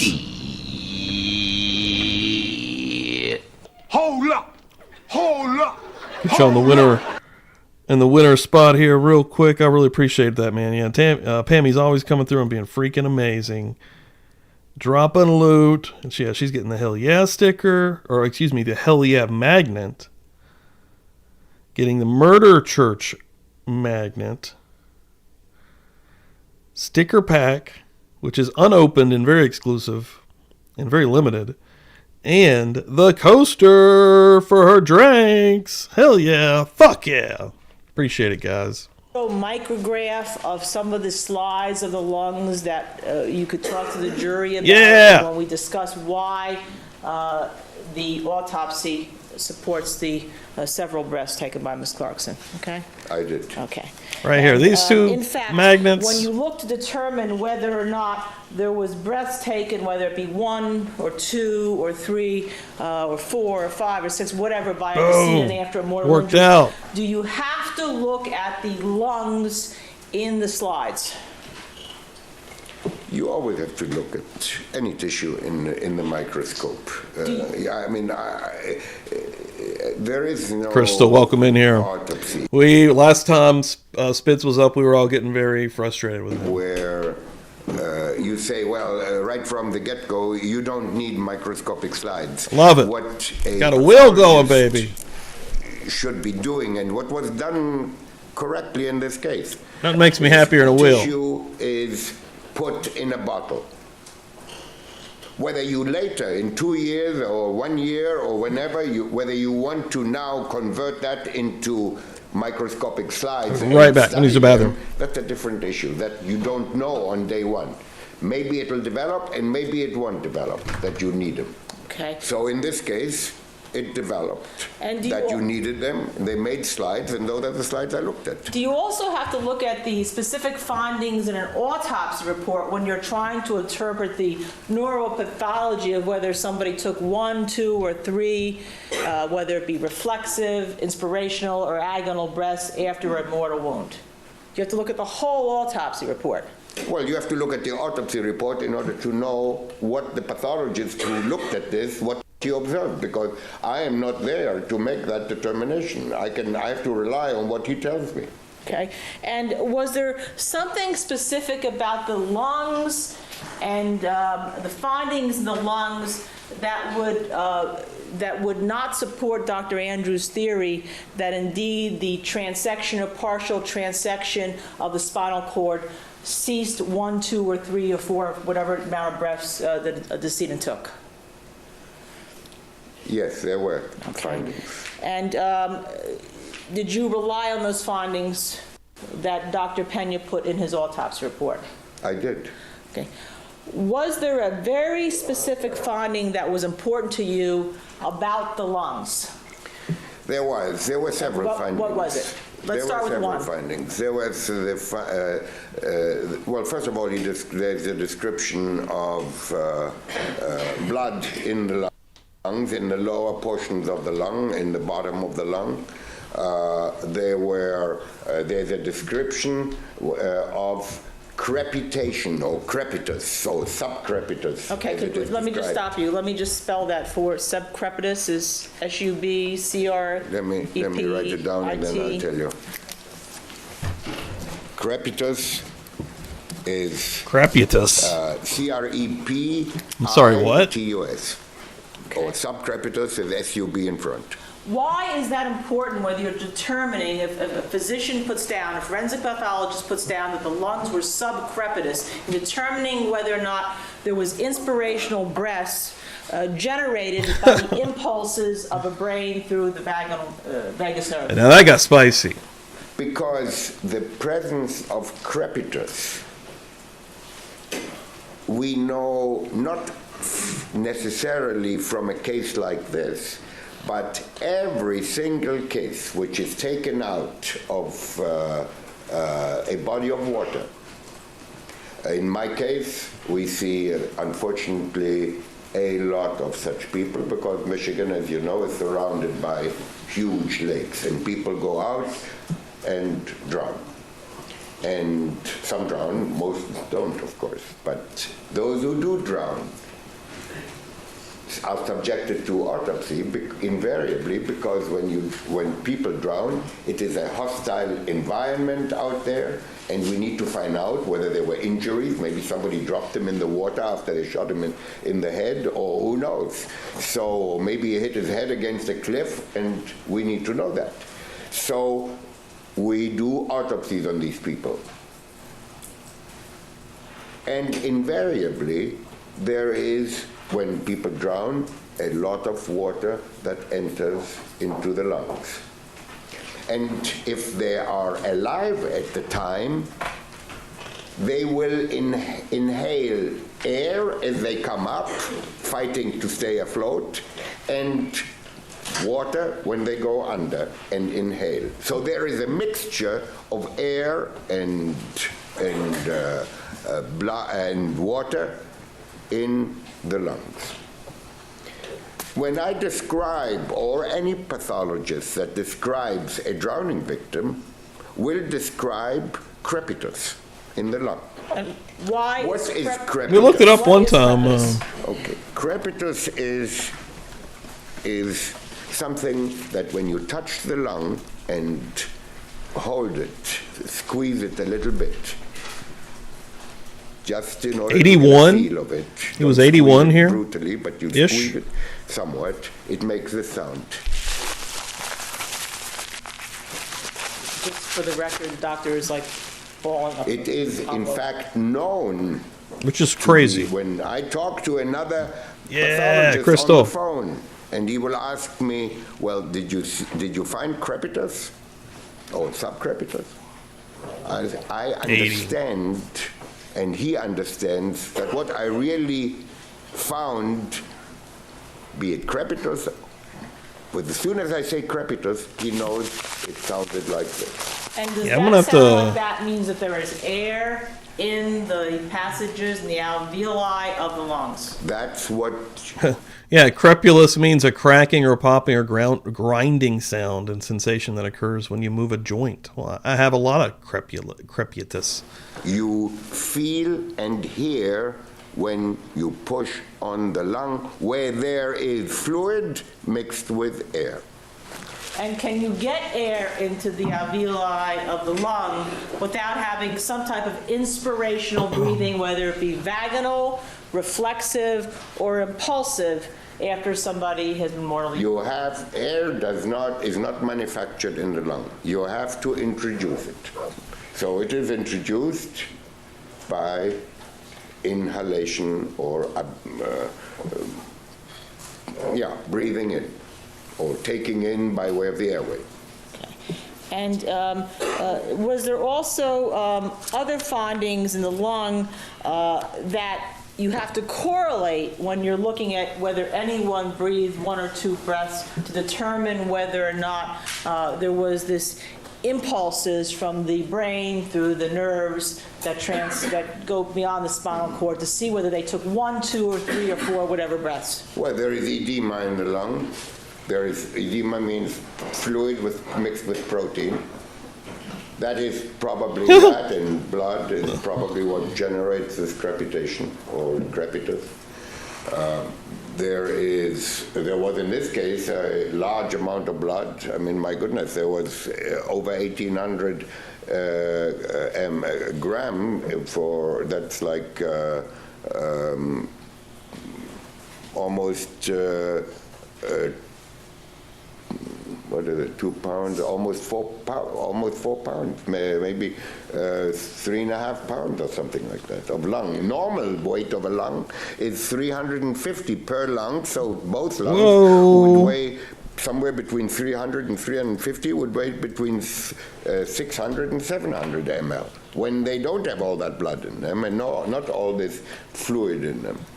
Now, Dr. Andrews indicated that the fluid that had to be in the lungs, or the blood had to be in the lungs, had to be from this spinal shock, this neurogenic type shock.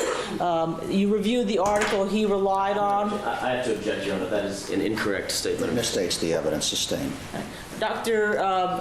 Andrews supplied an article concerning the weight of lungs in certain people that have had a neurogenic shock. Did you review that? Yes. I'm going to object one more time. I think Ms. Bodden is referring to neurogenic pulmonary edema, not neurogenic shock.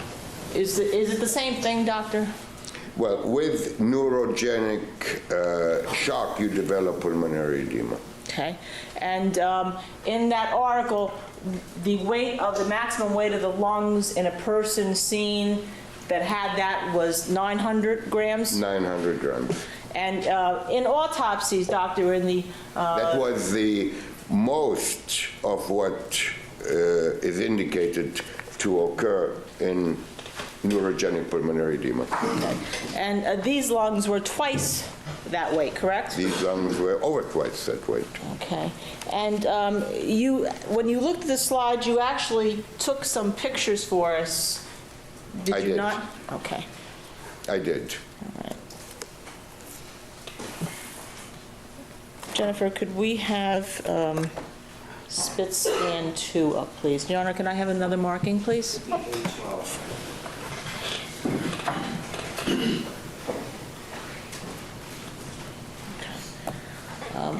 What is this that we are looking at right here? You are looking at a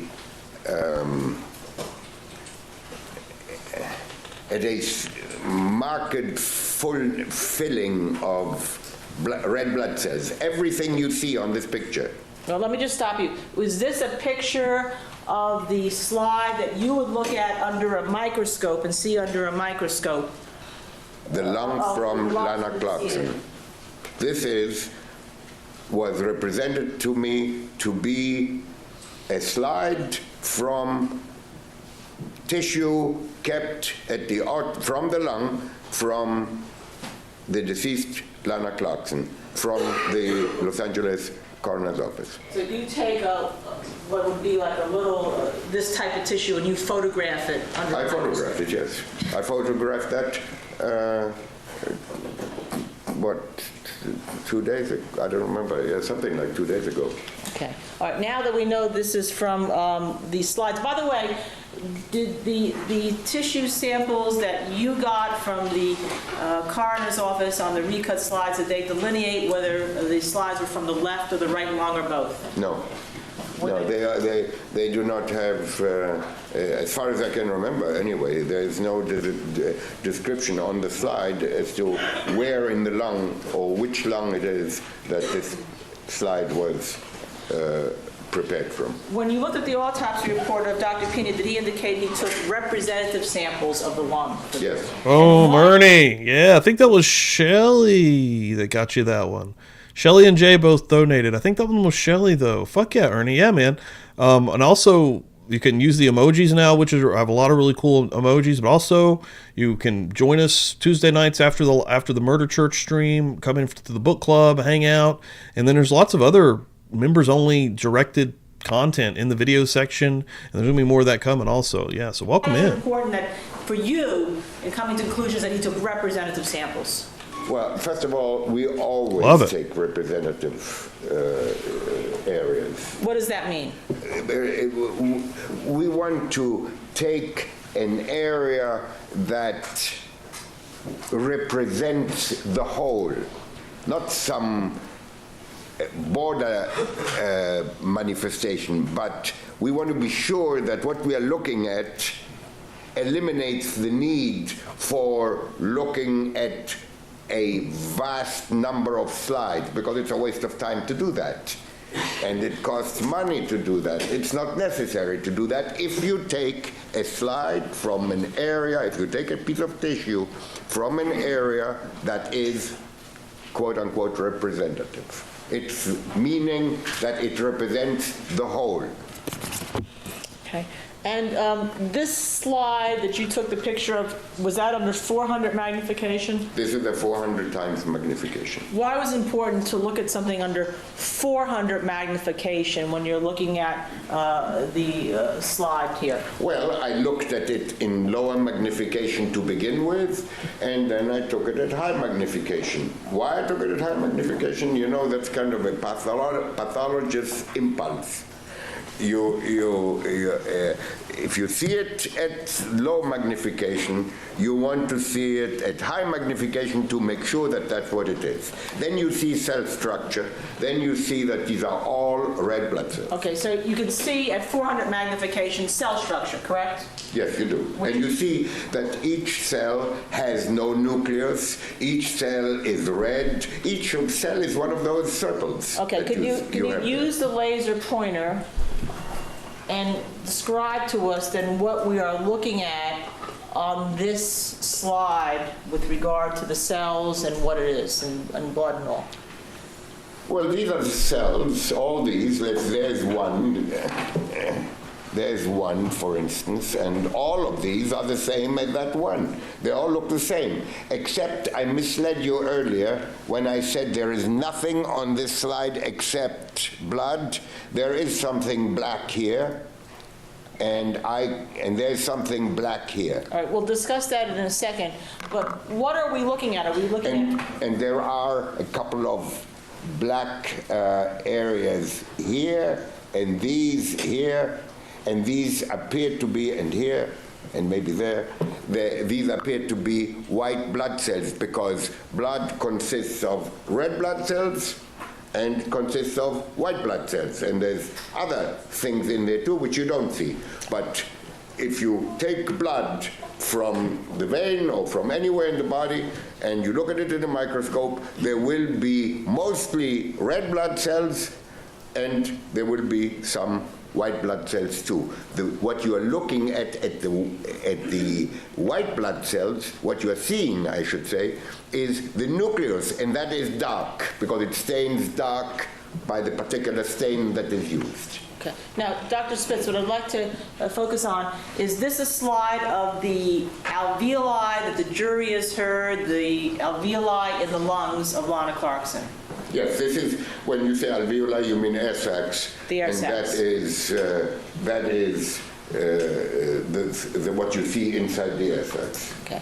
And what are we seeing inside the air sacs then? Is this a distribution of blood? That's blood, yeah. Okay. And the air sacs are the tiniest portion of the lungs? The air sac is the final structure at the end of an ever decreasing size of air tubule. It starts with a big tube in the neck, which is called the voice box.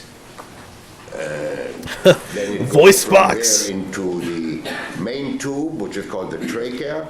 Then it goes into two big tubes, one to each lung. Then they, like branches on a tree. The farther you go away from the stem, the smaller the branches. And at the end you have a leaf. Are these alveoli filled with blood? These are filled with blood. If there was testimony by Dr. Andrews that the blood in the lungs may have been focal, does that slide support that? This slide does not support that. All right, let me just start with you. What does focal mean to a pathologist? Focal means a little bit here and a little bit there. Okay. Tell us why this slide does not support focal but supports diffuse. Well, there is no focal here. This is all one carpet of red blood cells. Okay.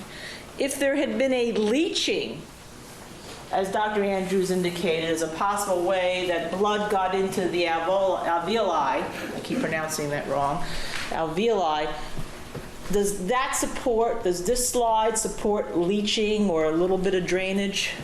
No. Why not? Well, because this is massive bleeding. This is not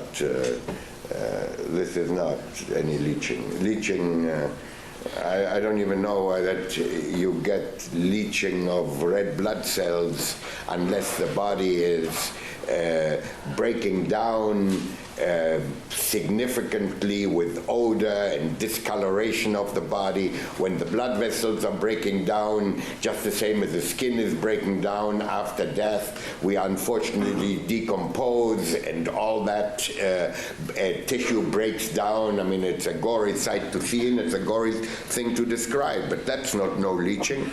Okay. I'd like to actually go now to a slide or a picture of a slide that has a lesser magnification, a 40 magnification, okay? Yes. Okay. Your Honor, can I have another marking? B12. Jennifer, it'd be a spit scan 7.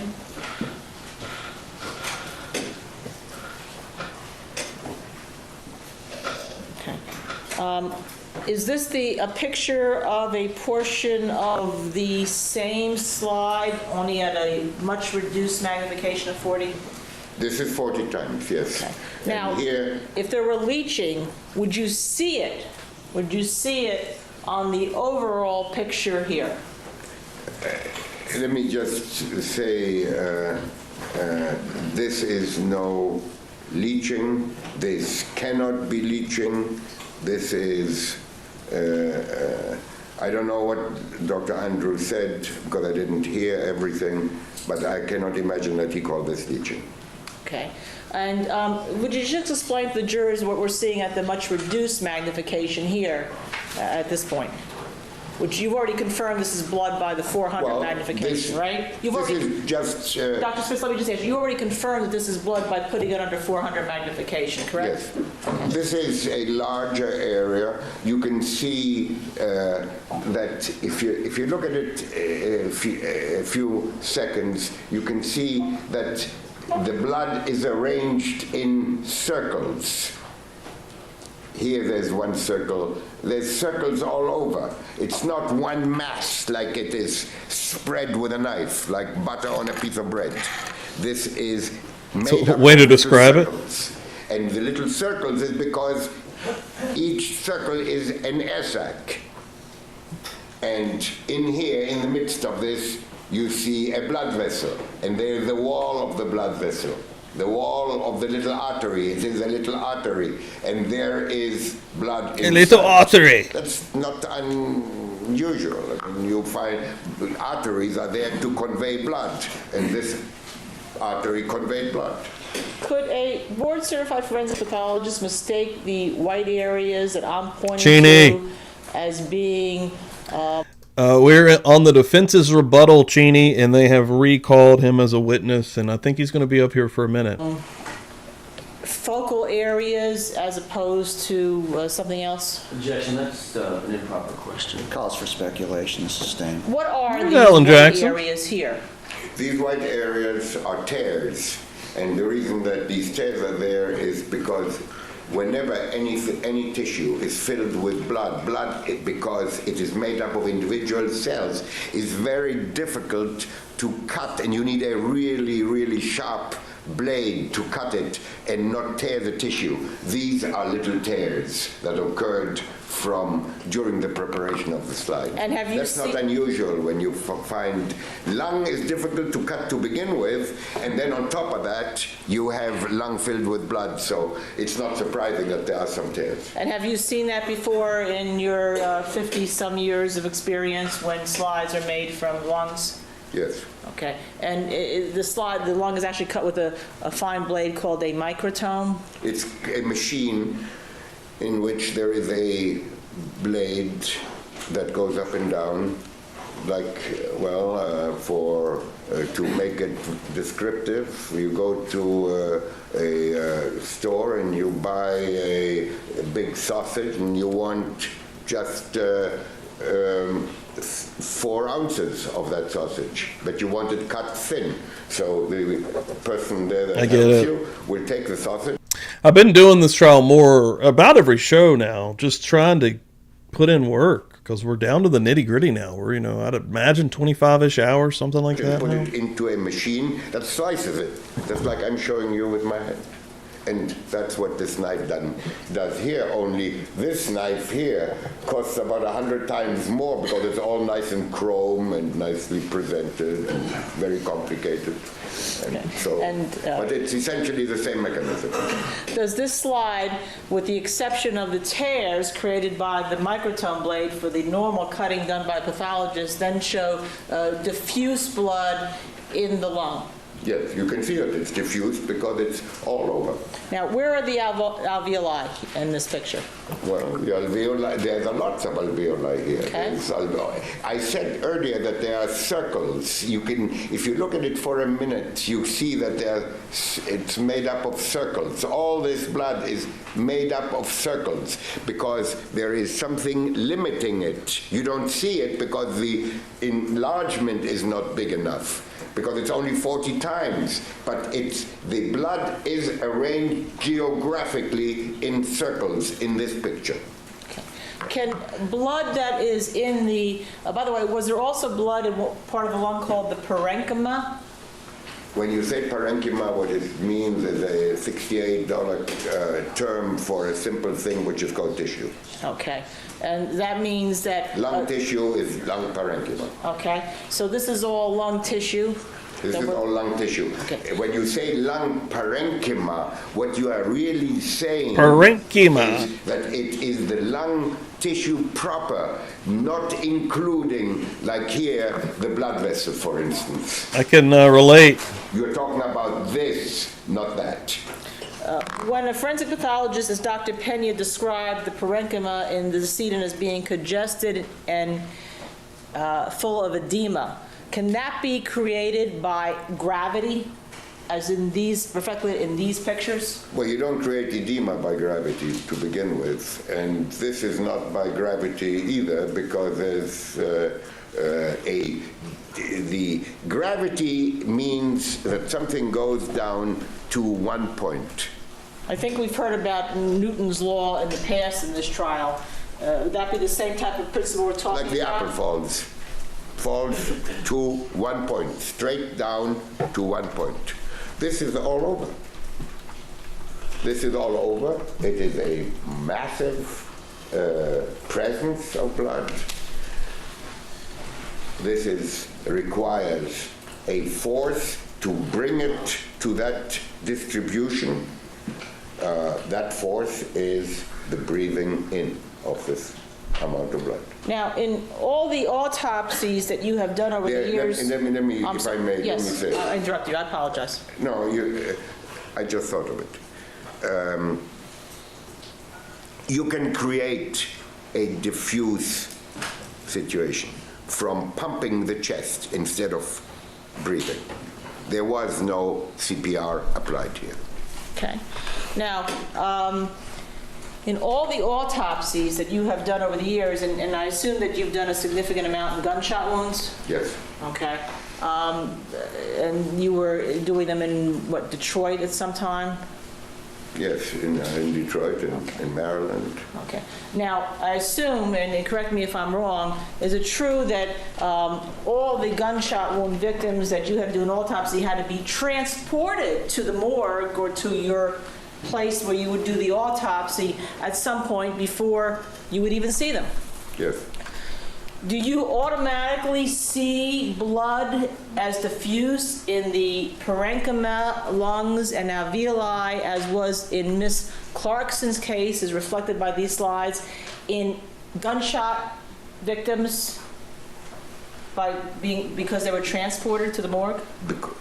You mean if somebody is shot, not in the lung, but say in the leg or in the head or somewhere? In the cervical spine.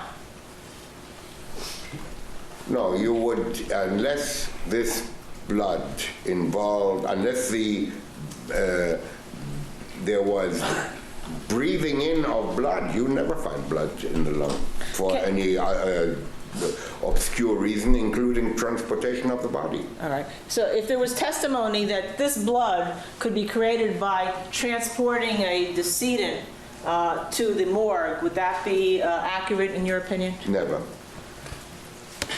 And in fact, if that were the case, you would see the weight of the lungs in all of the gunshot wound victims that you've autopsied, correct? You would find, I mean, this is impossible. How can that be? Where would the blood come from? If somebody is shot in the lung or in the some place where there's access to the hemorrhage being inhaled, then you would find it. But otherwise, I don't see how that's possible. Okay. I'd like to go to another slide, if we could, Your Honor, another marking. C12. Jennifer, my number has come on this.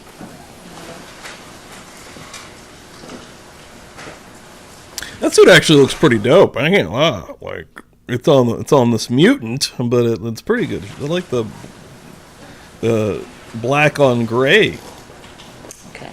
Now, this is... Oh, yeah. He went to prison in 2009, and then he died in prison of COVID in 2021. Another view of the lungs that you took at a different magnification?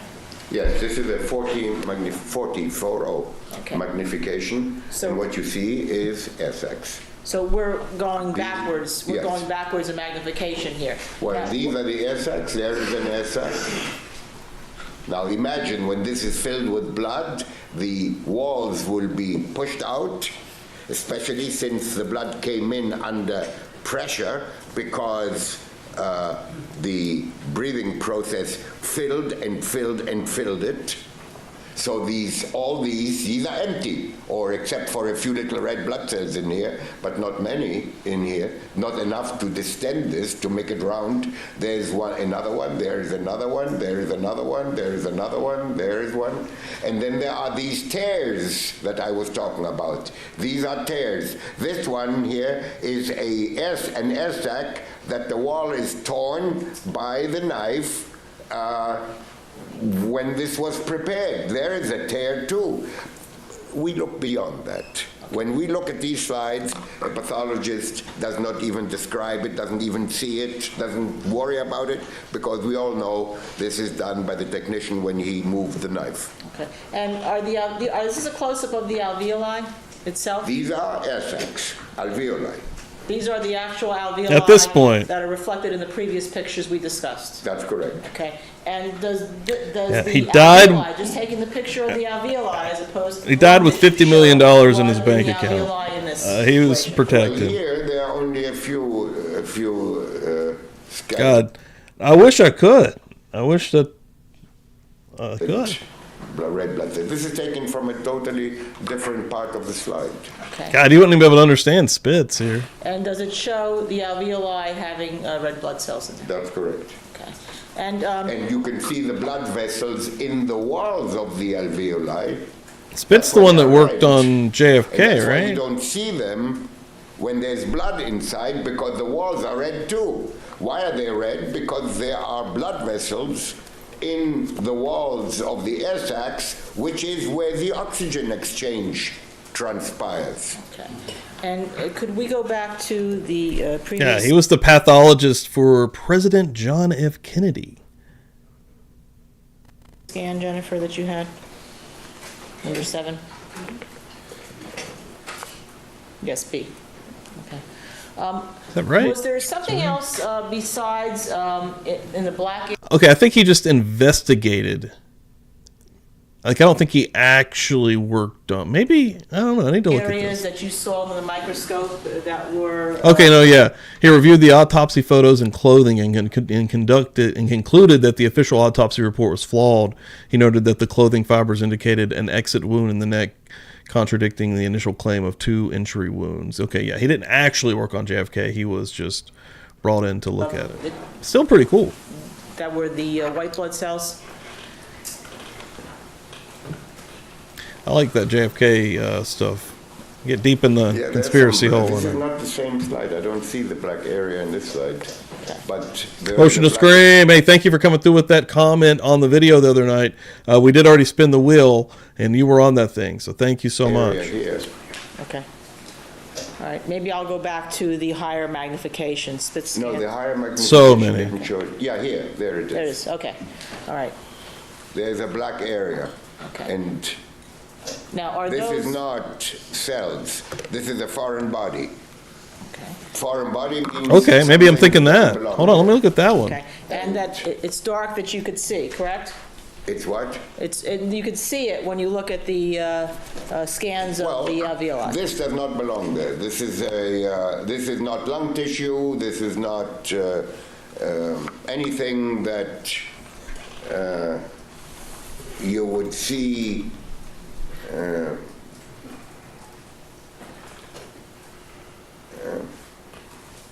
Unless it was introduced. He did something similar as Spitz. He didn't actually work on JFK in the moment. He went over it independently after the fact to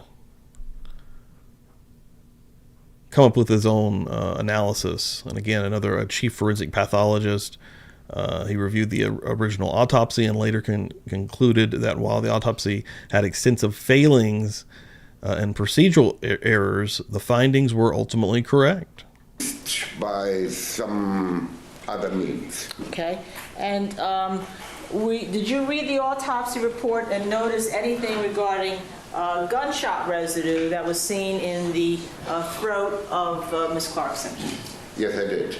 Okay, and can you actually, when somebody is a gunshot victim or a gunshot person, can you actually see some gunshot residue? And there's gunshot residue, some of it visible to the naked eye? Some gunshot residue you can see, and other you cannot. But especially when there is a mixture of blood and disruption of tissue, then you may not be able to see it. Your Honor, can I have let me just stop you for 1 second. I'm Oh, marking nice. because I want to follow up on that. D12. 1.016, it's a supply of discovery. Wow. I know it's early for some folks across This is the something world. that the government supplied in discovery test patterns from, this is a 1 inch away, Smith & Wesson. Is what the jury's seeing there, is that kind of, that discoloration, gunshot residue that was visible to the naked eye? This is gunshot residue, but on the tissue, you may not be able to see it as clearly as on white paper. Okay. Now, So this is, you can see here that there is a gray discoloration, and you see some black discoloration, you see some dots. There you go. And the black discoloration is soot from incomplete combustion of the flame that comes out of the muzzle of the gun at 1 inch, and this gray is soot, and then the little dots here that you see, those are gunpowder particles. okay. Now, can we go back to the slide, spit scan 2, please? Thank you. All right. Can you rule out the fact that the black items in the alveoli is gunshot residue? I would not say that I can rule out. I would say that within a reasonable degree of probability, because of its location, that this black stuff that you are looking at is gunpowder. Murder Church comes at you through time and space, folks. Time and It space. calls for speculation based on the way the answer is given. Well, probabilities. Are you doing that based upon your experience as a pathologist? Are you offering that opinion, or are you just sort of guessing? I need to know which it is. Your Honor, may I answer with more than just yes or no? Yes. First, my answer is it's based on my experience that I've seen it before. But second also is that the alternative is that this is pollutant inhalation, like in smokers or somebody like that. But when that happens, the black is inside of lymph channels, and this is not a lymph channel here. All right, thank you. The objection is overruled. Thank you. And can that gunshot residue get in there anyway, but some kind of inhalation or expiration? Inhalation, I guess. I think that it came in there by inhalation with the blood. Okay. Now, in addition to the weight of the lungs, the distribution of the blood, your opinion that this is gunshot residue, was there something concerning the distribution of brown liquid in the stomach that also supports your feeling, your opinions, that Dr. Andrews was incorrect when he indicated that Ms. Clarkson could not have taken either agonal or reflexive breaths? The throat, well, let me back up for a minute. You can breathe through your mouth. You can breathe through your nose, closing your mouth. Why? Because in the back, in the throat area, the part of the, some of the air some of the material that you inhale goes down into the lung, and some of it goes down into the stomach. And when you eat, it can go into the lung. If you're not careful, if you get intoxicated, people who are intoxicated and people who are unconscious, some of the swallowing can lead into the lung instead of into the stomach.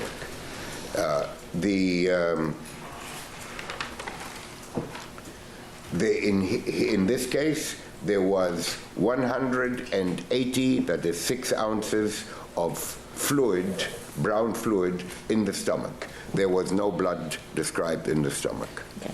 If gravity had set in and the blood was coming down the throat into the lungs, would you expect to find the same type of weight in the stomach of blood? Well, it all goes down by the same tube down to the back of the throat, and then it splits up to front and back. Front meaning the airway, back meaning the esophagus, which takes it into the stomach.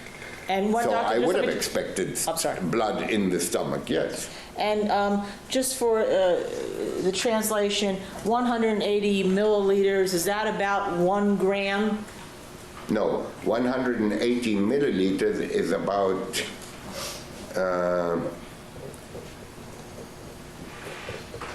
18 grams. 180, it's about 180 grams. 1 gram is 1 ml. Okay.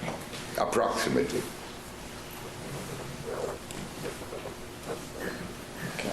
And you didn't find any recommendation in the autopsy report that there was blood in the stomach? No, there's no evidence of blood in the stomach. Okay. Now, there's some indication in one of the articles that Dr. Andrews supplied to you, not by a forensic pathologist, but that sometimes live patients after death had barium in the alveoli. Remember reading that article? Objection, that misstates the evidence. In what way, I'm sorry? Live patients after death.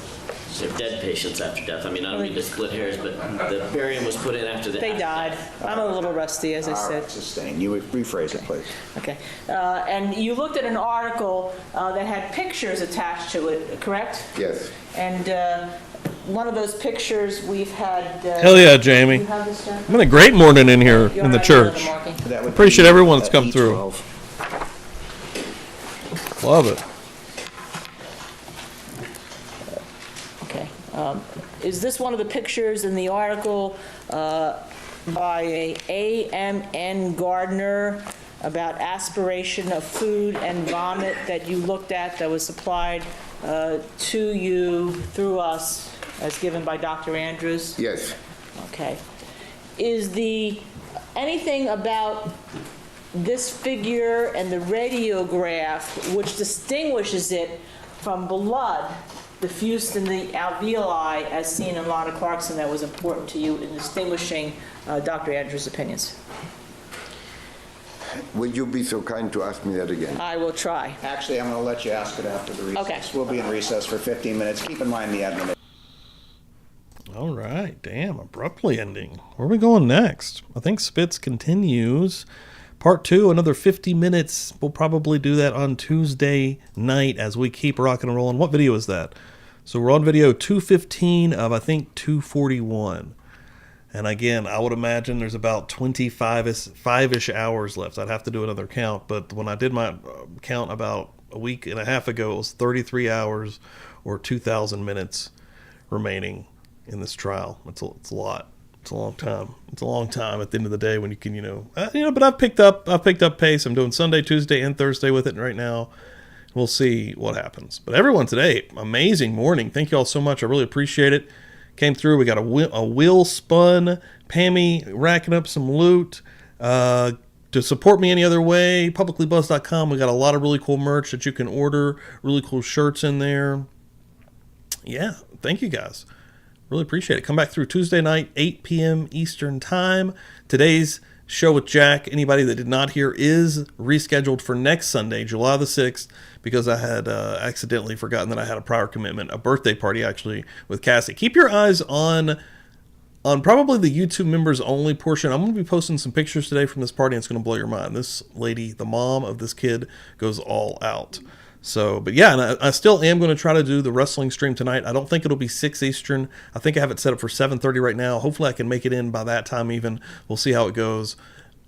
We'll see. Either way, I want to try to do that stream regardless on Wrestle Plunge, my second channel. Anybody that's in here that has not went and checked out my new video, I was telling folks last time, and a lot of people came through and did it. If you go to this video and watch it in completion, give it a like and give it a comment, I was putting folks on the wheel for free. And I'm going to offer that one more time for anybody that hasn't done it. If you've already come through and done it, I appreciate it.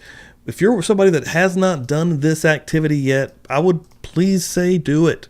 There is the link. Go there right now. Just even if you don't want to watch it, just let it play all the way through. Just don't go in and jump off. I do ask that you please let it play all the way through. That does matter for YouTube. But leave a comment also. That really matters for YouTube.